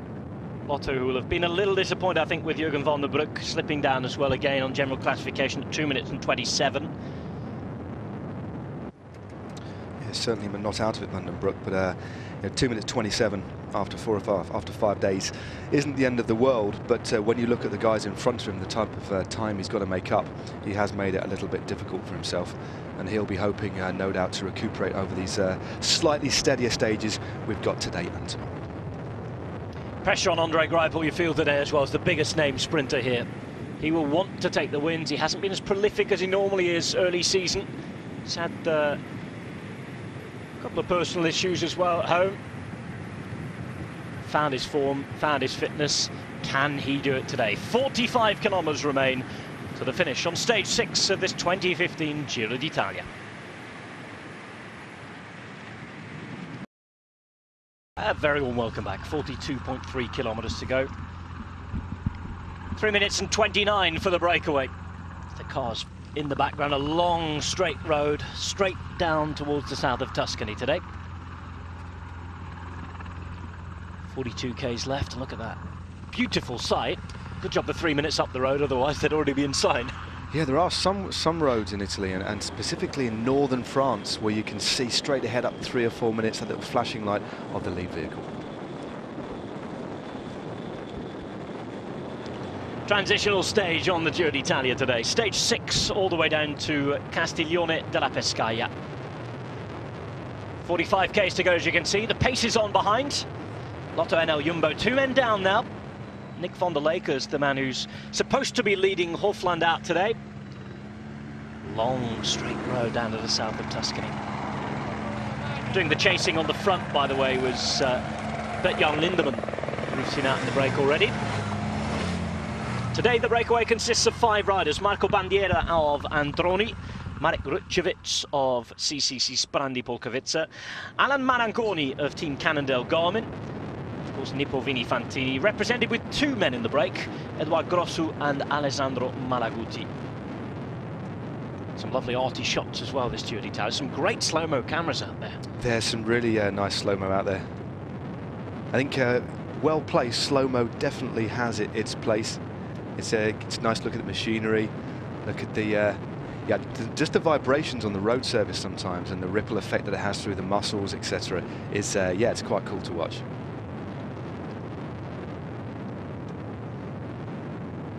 The bikes on the left-hand side, the red and white bikes, the Ridley bikes of Lotto Soudal.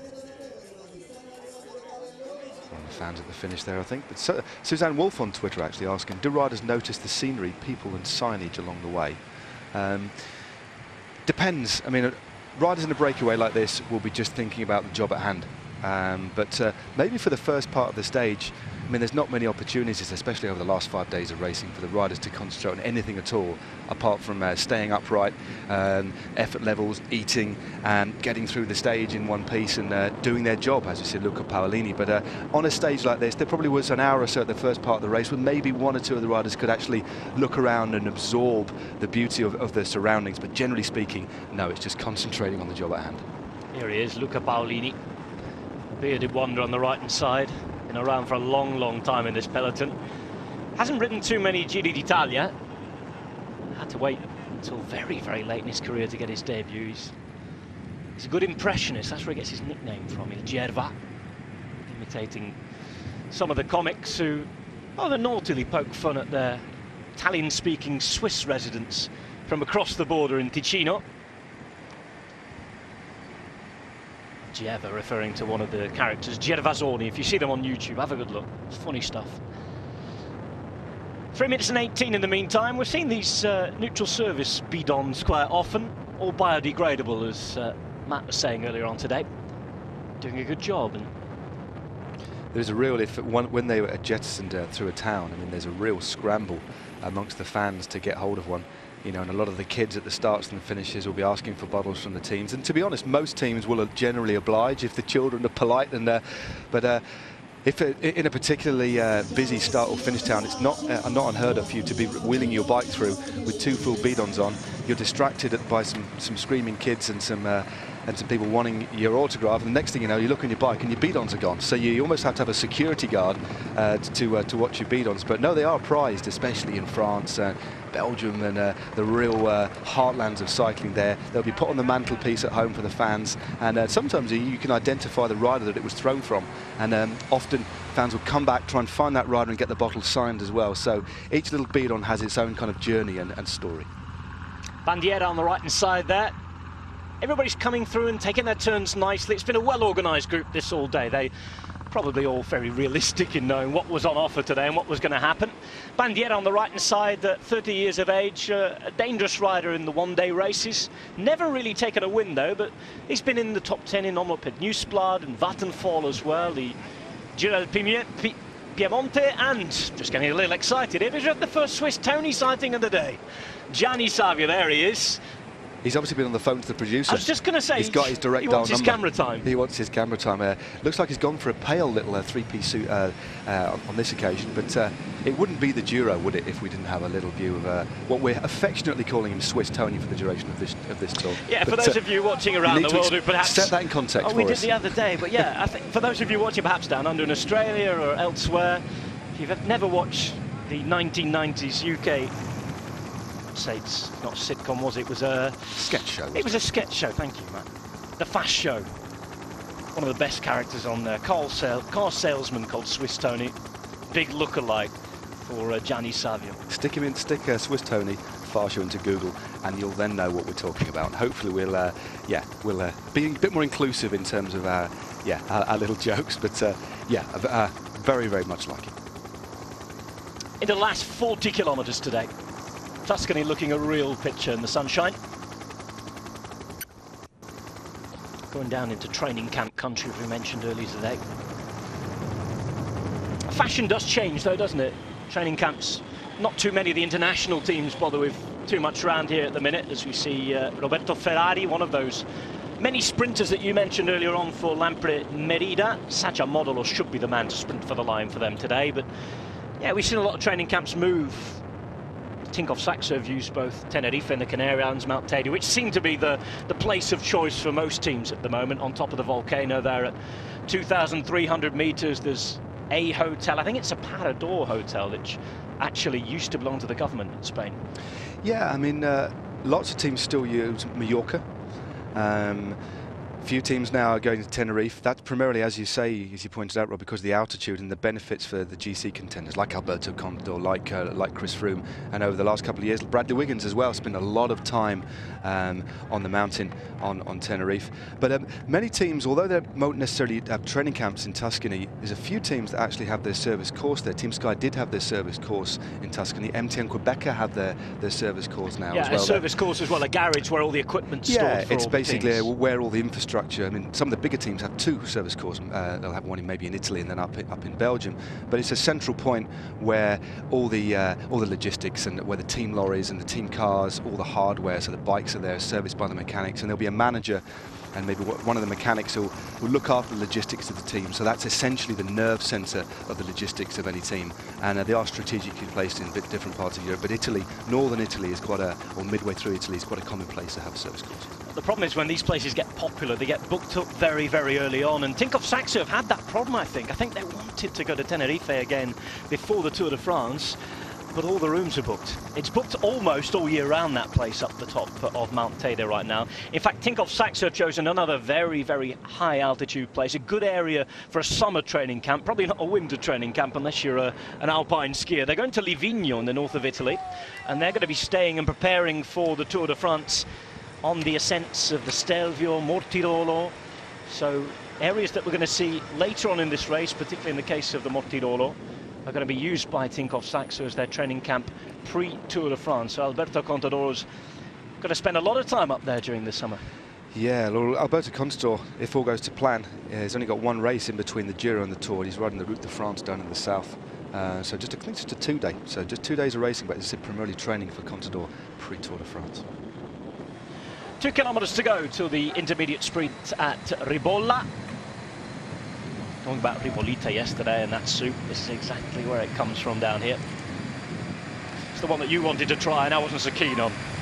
The reboiled cabbage.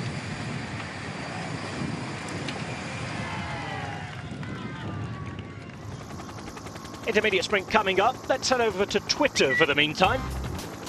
Juan Antonio Fletcher, our expert, tweeting a light breeze turning into a significant tailwind at the finish. A fast bunch sprint, in fact, a super fast bunch sprint. Juan Antonio Fletcher has not been wrong this week. You get the feeling he's not going to be wrong again today. Excitement to come at the finale. Yeah, Juan Antonio Fletcher, yeah, great bit of information there. Adds to hopefully our insight as we see the race in the final stages, but that will make for a very, very fast finish. Quite nervy as well because the speeds are so high.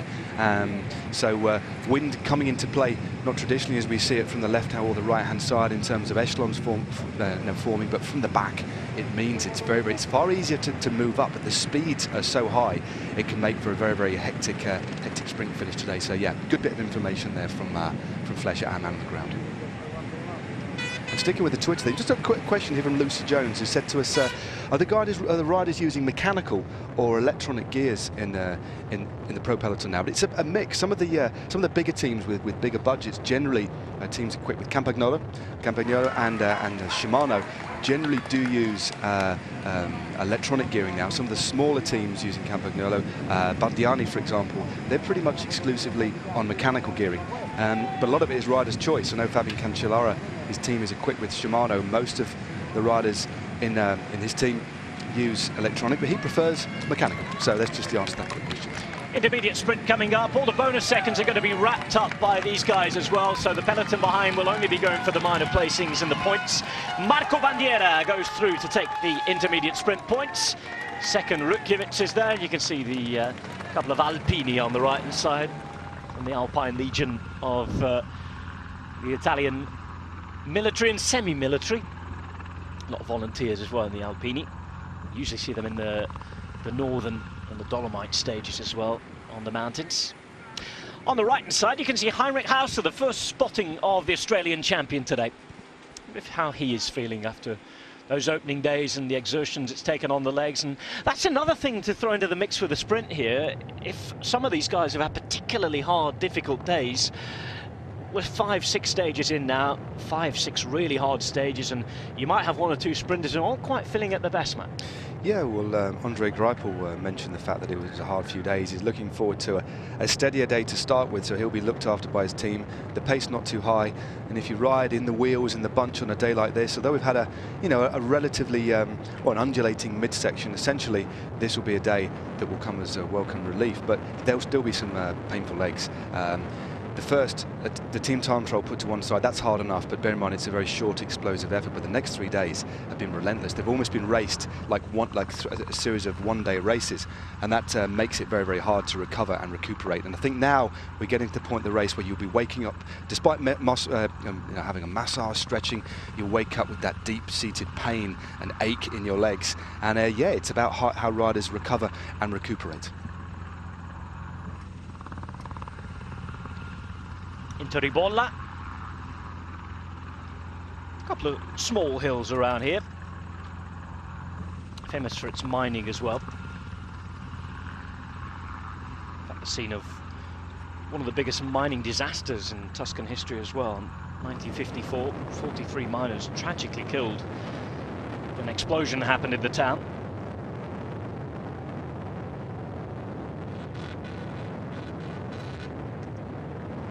On our way today, though, to Castiglione della Pescaia in the province of Grosseto in Tuscany. Just a bit more urgency now, Rob, about the pace. There's still Lindemann on the front. And of course, the extra points as well. We just saw Elia Viviani on the left-hand side in the red points jersey being brought into position by Team Sky. ʻdʒiːro's coming up here as well. Bernie Eisel trying to put Viviani into position to perhaps just get a couple of points that remain to get his lead. 3, 2 and 1 still remaining, and we've got ʻdʒiːro and Boy van Poppel looking for points. It's ʻdʒiːro who goes out in front, we think. Love to get a closer shot as that. Viviani's going to come and get a couple of points as well, and Bernie Eisel with 1 extra point too. That was really interesting, Rob. Sorry to cut across you there. When we saw Viviani sprinted, but then he didn't go again. He just got enough to get a couple of points. He didn't want to go too deep. Yeah, just 32 Ks from the line. You never know. You've got to think about saving that energy for the final sprint as well.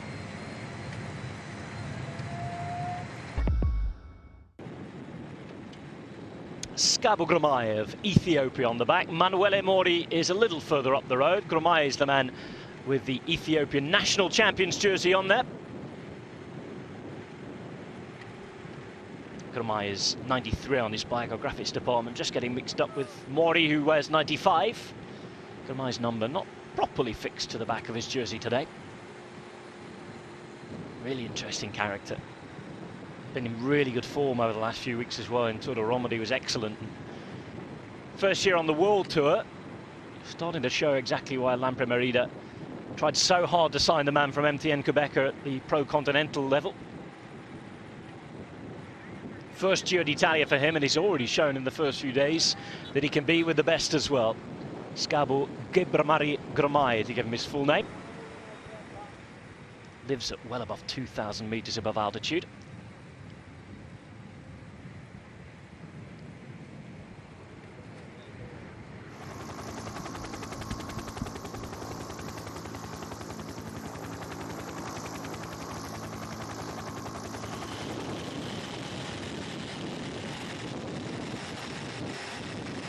Inside the last 30 kilometres on stage 6 of this Giro d'Italia. I think it's stage 6. It's been that crazy.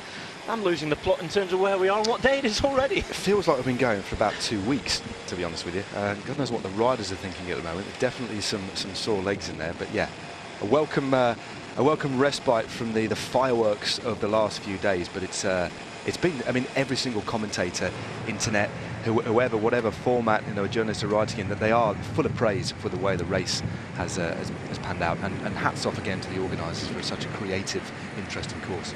No, they've done really well. Bandiera, Grossu, Marangoni, Rukjevic and Malaguti, the 5-man break for the day.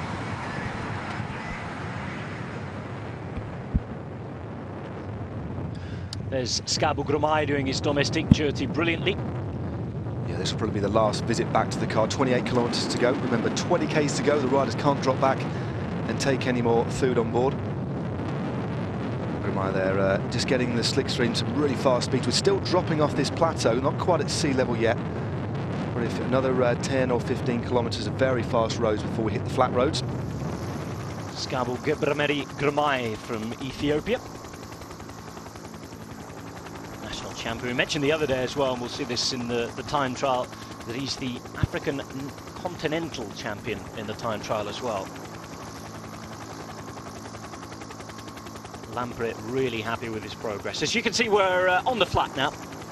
past the quarries and the mining area I was telling you about. 30 Ks for the peloton, just tells you they're 1.9 Ks behind at the minute. 2 minutes and 20, Cheng Ji still doing his job, the Chinese rider on the front for Giant Alpecin. I wonder how Luka Mezgec is feeling, because he hasn't quite been on the same sort of form that we've seen in the past 18 months or so recently. Yeah, it's, I mean, it took the final stage of the Giro last year in a hectic sprint, so that was, so he's a man who can really rise to the occasion. And some riders, there's two schools of thought. I mean, there's a thought that, or science suggests after recent research, that you can't actually get form as you ride into a Grand Tour, because you often hear it said that, oh, I'm going to ride myself in and I'll get better. And that is probably more psychological than actually physiological. So you might actually feel better, but if you were to undergo tests, you would probably be fatigued and your muscles damaged, etc., etc. But regardless of that, regardless of the facts in relation to physiology, you know, some riders psychologically can feel they go better, and the legs feel better, whereas others can go be on a downward or plateaued or have a lesser kind of upward trajectory. But Mezgec, I think, again, I think he was involved in, he had a few problems on the run-in. Many rise were delayed on that hectic run-in. Remember, we've only had one bunch sprint so far. So, but he's got rods at the front, so that does suggest they are going to be figuring in the sprints, because if he was just trying to limp through the stage, and bear in mind Mezgec himself is a 1 hour, 1 minute and 50 seconds behind in the general classification. So he's had a really tough few days. So the fact they've got a rider at the front riding with Lotto and with Trek Factory Racing means that he is going to figure in the sprint today. But bear in mind, they've also got Nikias Arndt, a very fast young German rider too. So I wouldn't suggest they've got a two-pronged strategy, but should Mezgec not feel so good in the finale, he always will speak to his team and say, hey, it's all about Nikias. But I think today will be a day for Mezgec. But his form, well, it's relatively unknown, as you say, Rob. We'll wait and see what happens. Adi Engels was talking about that, saying that the primary target would be with Luka Mezgec. Arndt would be the last man in the lead-out, but as you know, Matt, things can change over the course of a Grand Tour, and depending on how people feel as well.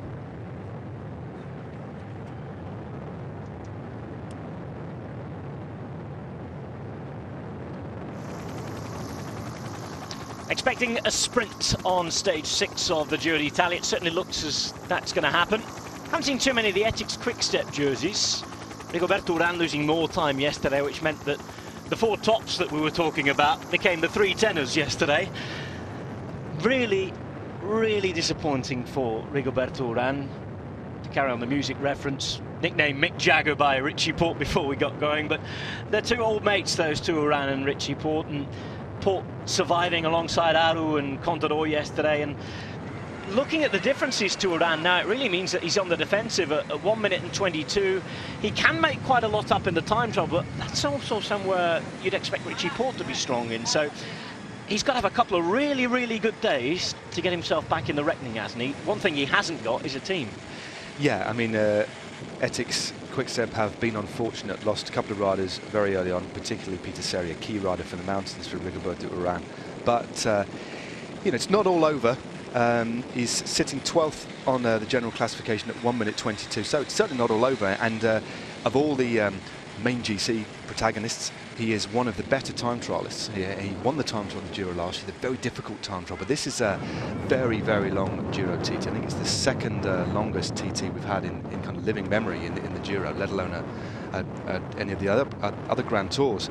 But no, he's but he can't just look ahead to that. He needs to make a difference in the mountains. And looking at him at the moment, although riders can change, I mean, Alberto might have a bad day, Aru might have a bad day, but Rigoberto Urán needs to do something else. He can't just rely on one stage to make the time up, because we have some very significant mountains to come. Have a far sterner test than Abetone that we had yesterday. Italian teams helping each other out, we just saw very briefly there. Peloton helping each other out as well. You just saw a few hand signals suggest that the road was narrowing and we were going under that very tight bridge there. That's what you do rely on. You obviously, they perform a good job, their motorcycle outriders, the marshals, etc. But you do rely on your fellow teammates as well, and riders from other teams to shout, point out things at the side of the road. It's part of the etiquette of the peloton, and without that, it prevents many incidents and crashes. And actually, if a rider doesn't point out something in the roll, a hole, for example, or a dead hedgehog, or whatever it may be, or a rock, then you will get verbally abused in the bunch, because it's like, hey man, you know, well, why didn't you do that? And you can get sworn at in so many different languages in the middle of the peloton. It's quite remarkable, but generally speaking, these guys, they all do the same job. It's about looking after each other's interests, welfare and safety. So generally speaking, they will just, they'll point out the holes, they'll give a flick of the elbow should there be a car. But when it gets difficult is when the hammer goes down, when the speeds is 40, 50, 60k an hour on the run-in. Then it becomes very difficult to take your hand off the bars to point out a hole. So then it's a little bit more each to their own. But generally speaking, all the riders in the peloton will look after each other. What was the first word you learn in a foreign language, the naughty ones? Certainly are. We won't broadcast them today, but yeah, it has its own kind of rather colourful lexicon. I've been treated to the views of Tuscany. These are the views in the peloton. Chengji needs a bead on. All the work that he's done today, I think he deserves it as well. It's thirsty work chasing down a breakaway. Conversation with Lotto Soudal, committing rather many men than the rest of the teams involved. Only Giant and Lotto still left at the front, Matt. Yeah, that's quite interesting. There are a few other. We saw Lotto Jumbo NL on the front. The gap 2:05 now. So it's gradually coming down slowly, but Lotto committing far more riders than any of the other sprinters teams at the moment. Trek still have one man in there. Chengji, of course, has been on the front kilometre after a kilometre. But one good thing about riding on the front, although it's remarkably hard, and once your job's done, you can actually, stay in the peloton or get dropped and just ride easily in, is that later in the year, riding hard day after day in a Grand Tour, when you're given your opportunity, the condition that you can get by riding on the front in these tours, it's a simple job to do, but it's very hard, but it has its own rewards. Firstly, there's the reward of seeing the success of your teammates, but later in the year, if you come out of a Grand Tour healthy and you spend a lot of time on the front, the amount of condition you can get is a benefit, and then there will be opportunities for the domestiques in the smaller races to get out there and use the form that they've had, the conditioning from the Grand Tours, to go out and apply to reap their own rewards later in the season. Holding the wheels in the breakaway in the meantime, as we're on the dead pan-flat roads in the south of Tuscany now. Spring and changing to summer very early in this part of the world. Southern Mediterranean, I know there's a heat wave in the south of Italy at the minute, heat wave all over Spain as well. Islands in the middle of the two countries, Balearic Islands, Corsica, Sardinia, all experiencing really hot weather for this time of the year. The riders, I think they'd still prefer this than the nasty weather that we've had over the last few years, surely, though. Oh, definitely. I mean, it's so good for the morale. I mean, the heat here, it's warm. It's not like the intense, borderline dangerous heat that you have in the Tour Down Under, 40 degrees or so. This is nice. It gets hot on the climbs, but they can unzip, they can cool themselves down. But no, this is far more. Well, it's far safer, far less dangerous than the wet, freezing, rainy conditions. But the Giro, because of the parkour, because of the topography, because of its position in the calendar in May, when we get into the high mountains, things can change so quickly, and that's one of the beautiful things about the Giro d'Italia. But no, the riders will be happy with the weather conditions, rather clement weather conditions they've got so far in this race.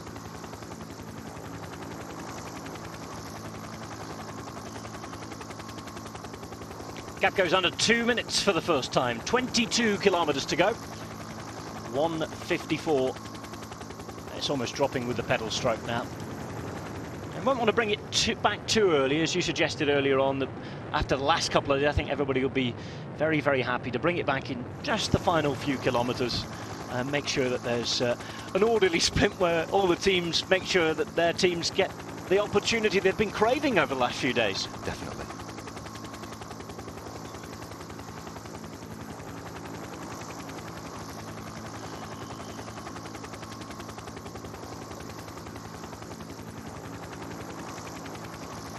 The mass of colour that is the professional peloton at 21.6 kilometres from the finish line on stage 6 of the Giro d'Italia 2015.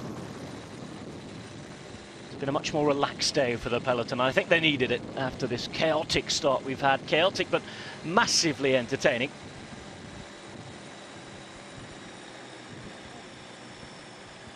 .40 kilometres per hour the speed at the moment back in the peloton, which suggests that the pace isn't massively on at the moment. Yeah, well, they've got the wind that's just in the front at the moment because, as Juan Antonio said on the finish line, they will have a tailwind finish. So at the moment they're coming in the opposite direction to the finish. The actual finish line just curves round at the end and heads back in a westerly direction, slightly up the coast. So they have a finish just along a road running parallel to the coastline. But no, the wind not in their favour at the moment. That makes it very hard for the breakaway group. The peloton, although it's hard doing your turn on the front as it always is, they have the strength in number. They're not as fatigued, but the gap now slowly coming down. I see Marco Bandiera here, just that number 13 on his right-hand side. Many of you would have seen that before. They generally flick it over. Not all riders do, but most riders wearing a number 13 tend to turn it over to negate any bad luck. You're looking at Manabu Ishibashi of Nippo Vinifantini in the cars. Jersey unzipped, a very, very hot day. Interests and passions. Well, he's riding the right way race, isn't he? Cultura Italiana, and he's into fish as well, so he's in the right place this evening for dinner too. He certainly is. A lot of seafood specialities along here, from Livorno all the way down. Shellfish as well, and up in Liguria the other day, mussels, the big thing too. Very nice indeed. Is it time for tea yet?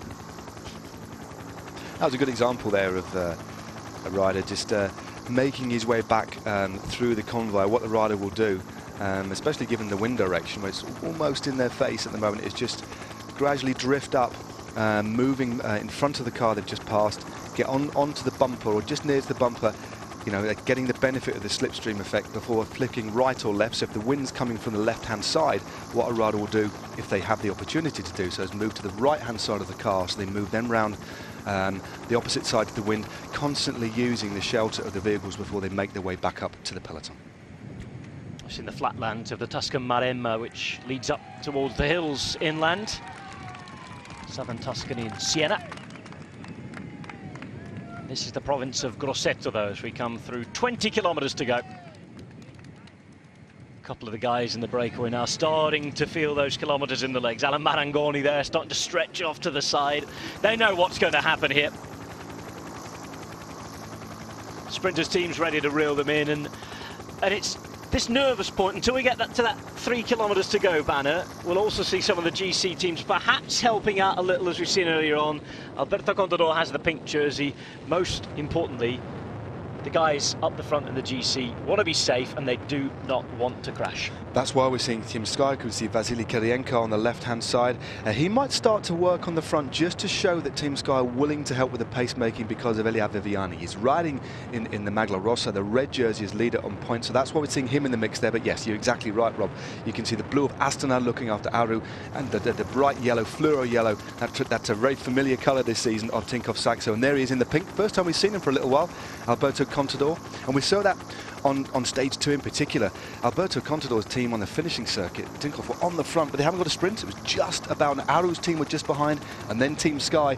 And then the crucial point for the GC contenders is 3 kilometres to go, because that's where, if they are unfortunate enough to get caught behind a crash or have a mechanical, they're given the same time as the lead group, or the group that they're in. So as long as they can get their leader safely to the 3 kilometres to go, they will then still protect him, but move back and let the sprinters teams take over. Little image there of someone who'd been a bit of a naughty boy and been banned from the Giro convoy yesterday. Rise roving reporter on the motorbike, Max Ledley. He's back today, as you could see. The rumour was commissars had caught him helping a couple of riders the previous day who'd been dropped. As Vasil Kirienko, the man you mentioned. And that is a rock-solid style he's got there, isn't he? How many, it'd be great if we see some stats, how many kilometres Vasily Kirienko has spent on the front of the peloton. Especially the last couple of years he's been with Team Sky, but a man of the breakaways as well as being a real engine on the front. Pretty comfortable out on his own. Great time trialist.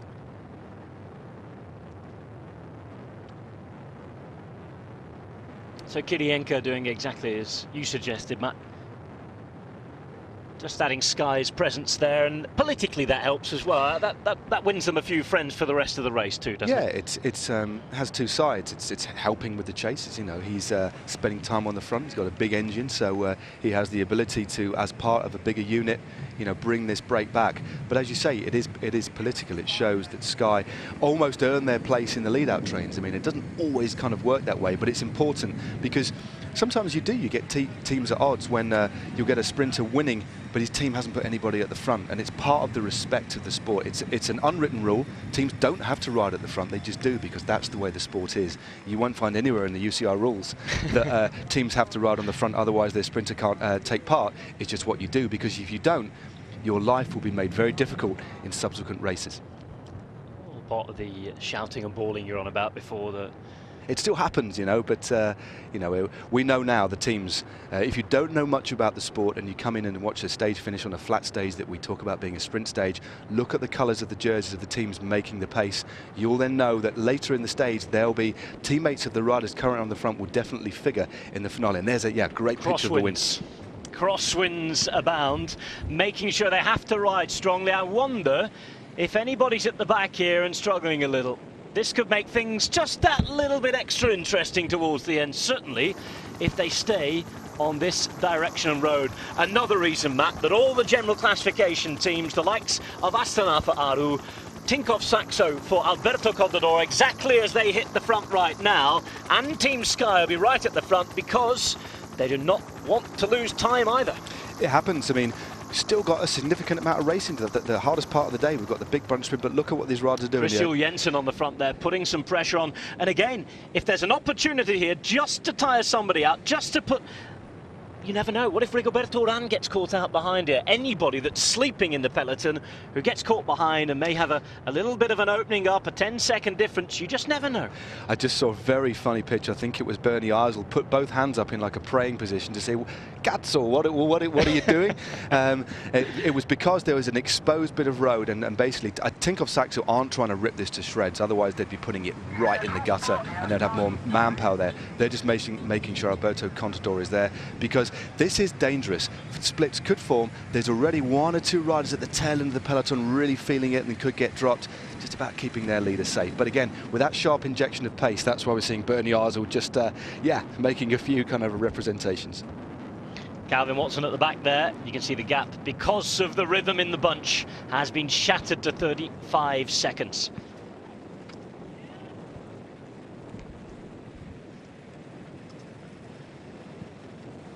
Oh, there are gaps opening up, the crosswinds are blowing, and we're having that a little extra bit of added excitement that we did not expect towards the end of the race today. And a lot of riders who didn't want or expect to lose time today are having to work hard to keep up with the rhythm of a bunch that has been up considerably ever since the wind started to blow across the road. It certainly has. One of the riders we saw coming back, unfortunately dropping like a stone, and fair play, it was Sylvain Dillier of BMC. He was in the breakaway yesterday, had a very, very hard day, fought to try and stay in contact with Sylvain Chavanel and Polans, but that's why he's got sore legs and is drifting down. But yeah, this isn't the place you want to be. And then surprisingly, we're seeing a couple of the riders from Movistar a bit near the back.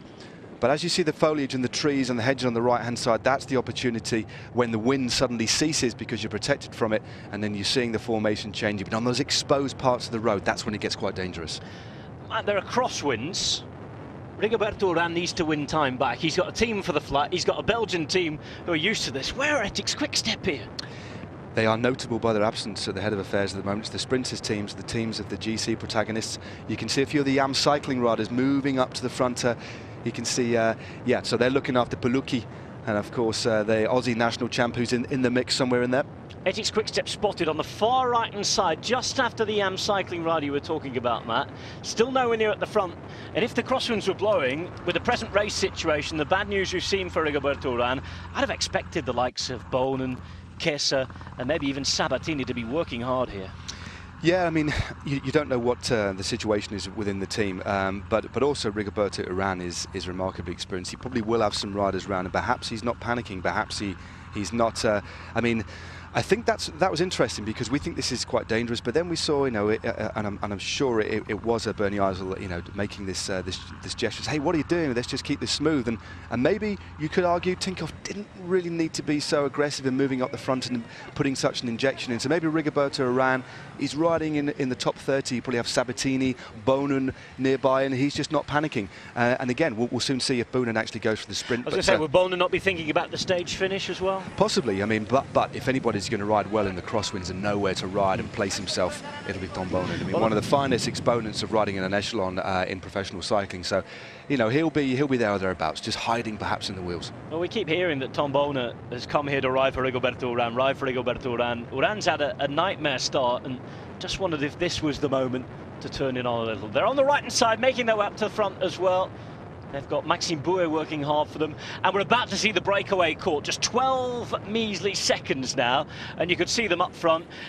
We certainly didn't expect 10 minutes ago the break to be brought back this early. It just shows what the weather and how the conditions can influence even a flat stage such as this. Yeah, a bit of wind, a bit of nervousness, a real sharp increase in the pace, and that lead, just while we were talking about echelons and riders in distress, it's dropped by a minute and a half, and now they're about to be caught, and that just shows how fragile that lead is, even at around 2 minutes when the peloton wishes to change and up the speed.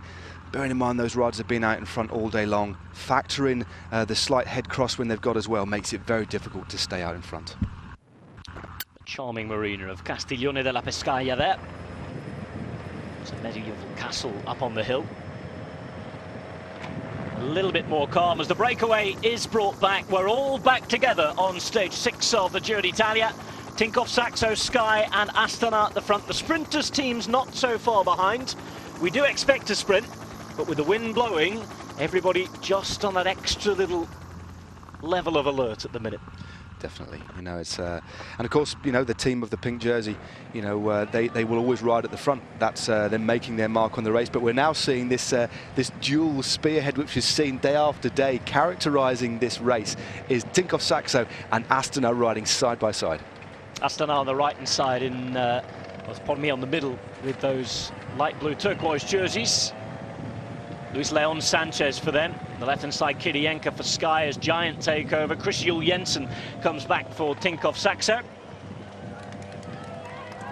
Irish-schooled rider who rides with the license of his heritage, Denmark. Great to see people just about everywhere on this Giro route, even in the middle of nowhere today on roundabouts and fields. You've got 2, 3, 4 people.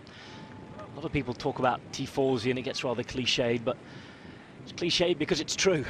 It is. That's the name of it. It's amazing to experience and see, and it does. It's great as a rider to hear the cheers of the crowd, etc. But here, the significant, the wind is playing its part now. Look at the little gaps that are opening up already. Richie Porte just being brought up on the left-hand side and being kept out of trouble. Quite a quick stage today, bearing in mind there's been a nagging cross headwind for most of the day. The speed 41.85. It's only going to get quicker. That will probably nudge up just over 42 k's an hour by the time we hit the finish. But look, the kilometres are dropping by now. Only 12.5 k's to go as Tinkoff, Saxo take it up at the front. Yeah, just sensing that it might be the final opportunity before they turn in to take any advantage of those wins. And they're really strong out now. The pace is very, very high indeed. And just a few riders further down starting to lose the wheels. If there's anybody important as far as the GC is there will be panic. They'll be screaming over the radio right now, Matt. There's some big gaps left in the wheels here. All the team, but Team Sky, Lotto, of course, because they're looking after Andre Greipel. Kirienka takes it up at the front. There's Bernie Eisel. Expect to see him near the head of affairs, probably until 1,500 metres to go, looking after Viviana. But look at the damage behind. Look at the tired legs. Look at the damage this crosswind is causing. And it's not just about the GC contenders. This is about any sprinters who might have been towards the back, and then those last little bits of food from friends, of course, being helped, being looked after, being kept out of the wind. If they can be distanced, then the sprinters teams who have their men there will be very interested as well. And look at that, Elia Viviani right towards the front too in the red jersey. game on for just about everything on this stage. Now 11.5 Ks to go. We're going to the very beautiful Castiglione della Pescaia, but riders being spat out the back all the time. It's like they've just been, yeah, literally like shelling peas. Some riders just cannot keep.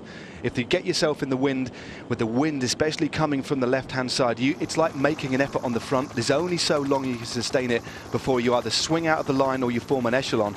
But that's why we're seeing Tinkoff Saxo put it in the right-hand gutter, because the wind is coming from the left-hand side. They're actually making it, well, not easy for Alberto Contador, but they make it hard for anybody else because they have to move into the wind on the left-hand side. Contador, who has Ivan Rovny in front of him. Tosato, the birthday boy, on the left-hand side. He'll be the man calling the shots here. Road captain for Tinkoff Saxo, you can see Jules Jensen. And here come Ethics Quickstep, minus their leader for the overall, but it's Tom Bonen in second place. And that's some really, really strong riding from Fabio Sabatini, who knows these roads very well, lives in a different area of Tuscany, but he lives in Tuscany. He does. Just rolls through. Tom Bonen looking very smooth. For such a big rider, he gets very, very aero on a bike.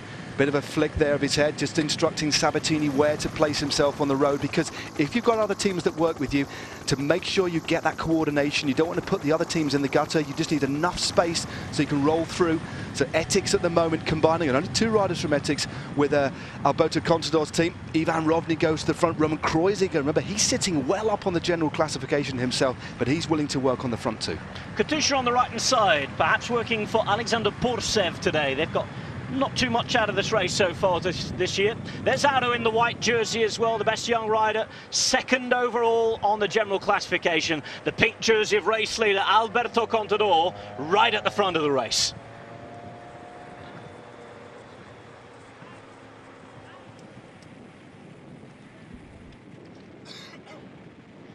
Ten kilometres to go on a very, very calm stage 6, calm until the last 15 kilometres. The crosswinds are blowing, riders from all sorts of different teams try to take advantage of that. We expect a sprint in Castiglione della Pescaia, but it will not be simple to set that up, Matt Stevens. It certainly won't, but look who's riding on second wheel at the moment.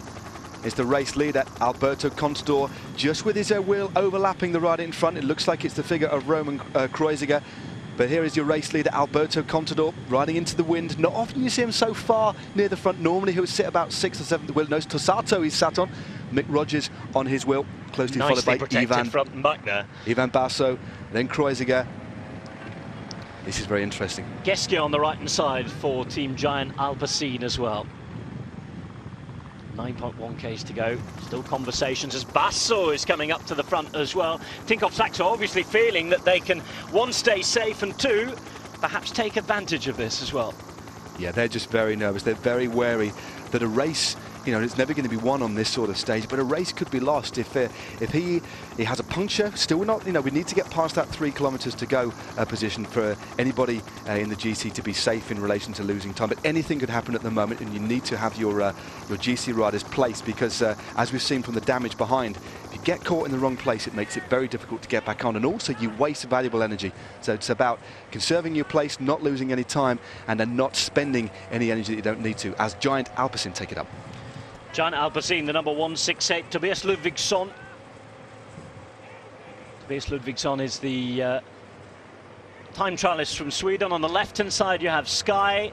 Peter Veining coming to the front for Orica Green Edge, who have been hidden away in the peloton today, but we'll be hoping that Michael Matthews can repeat a victory. You're looking for a second win of the week, what would be his 3rd Giro stage win. Yeah, I think they'll be buoyed by the week they've had. And I've no doubt that we'll see some Orica Green Edge jerseys in the mix today. Again, Michael Matthews, not a pure sprinter, but he will certainly be fighting for it. And of course, maybe interested in trying to wrestle the Maglia Rossa, the red jersey from the shoulders of Viviani. But Viviani closer to it. You can just see him on the inside there. Viviani just sat on the wheel of Puccio. Yeah, the back of a 4-man Sky train. Kirienka, Eisel, Puccio, and of course the man behind him in the red, Elia Viviani. Richie Port a few wheels back as well. Alberto Contador Of course, a couple of riders from the Katusha team too. On the right-hand side, you saw the Yam rider. They're looking to do something with Peluki today. Let's remind you who the sprinters are here at this race. You've got the likes of Apollonio for Androni, the Italian. Ruffoni for Bardiani as well, another man from the host nation here. Rick Zabel, the German from BMC Racing. Yet to really see him do anything in this sort of race, though, so far. Tom Boner, former world champion for Ethics Quickstep. Peluki's there for Yam Cycling, alongside Heinrich Hauser, the Australian champion. Modolo should be the sprinter for Lampe Merida. Andre Greipel, the biggest name here, the German champion, is there. Juan Holovato, the man from the south of Spain for Movistar. Pursev, the Russian from Katusha. Mezgec, who won the last stage of the Giro last year, from Slovenia. Benetti and Petacchia there for Southeast in the white and grey jerseys. Petacchi, of course, a 22-time Giro d'Italia stage winner. Michael Matthews, who's won a stage and worn the pink jersey already this year for Orica Green Edge. Daniele Colli there for Nippo Vini Fantini in the orange and navy blue. Moreno Hofland, who was second to stage winner. Elia Viviani, who's riding in the red jersey, the points jersey for Team Sky on the left-hand side as we look at the picture there. Giacomo Nizzolo also around for Trek Factory Racing. Many teams, it's only stage 6, so we've got nothing out of this race yet. A lot of anxious, nervy riders coming into the finale today, Matt. As I say, a very different, a very difficult parcours this Giro d'Italia, so the sprinters teams want to get something out of this. There's a lot at stake today, and that's why we're seeing so much movement. But it's Kirienka on the left-hand side, hardly missing a beat. He's got such a metronomic style. He makes it look as if he's actually putting out no effort at all. Rock steady on a bike. Almost looks built like a swimmer. He's got these broad shoulders, locks himself into position and just drives on. Perfect team man, the big Belarusian on the left-hand side.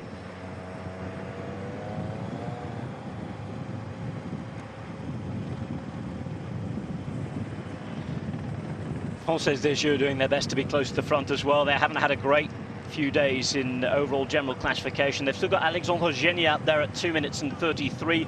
The fastest man for them is Kevin Reza, really. His second wheel at the moment. Luis Leon Sanchez there, looking after Fabio Aru for Astana on the right-hand side. First time, really, we've seen Aru with just one teammate around him in the whole race, really. Yeah, he's been, I mean, it's been the rider that's been looking after Aru the most over the last few kilometres.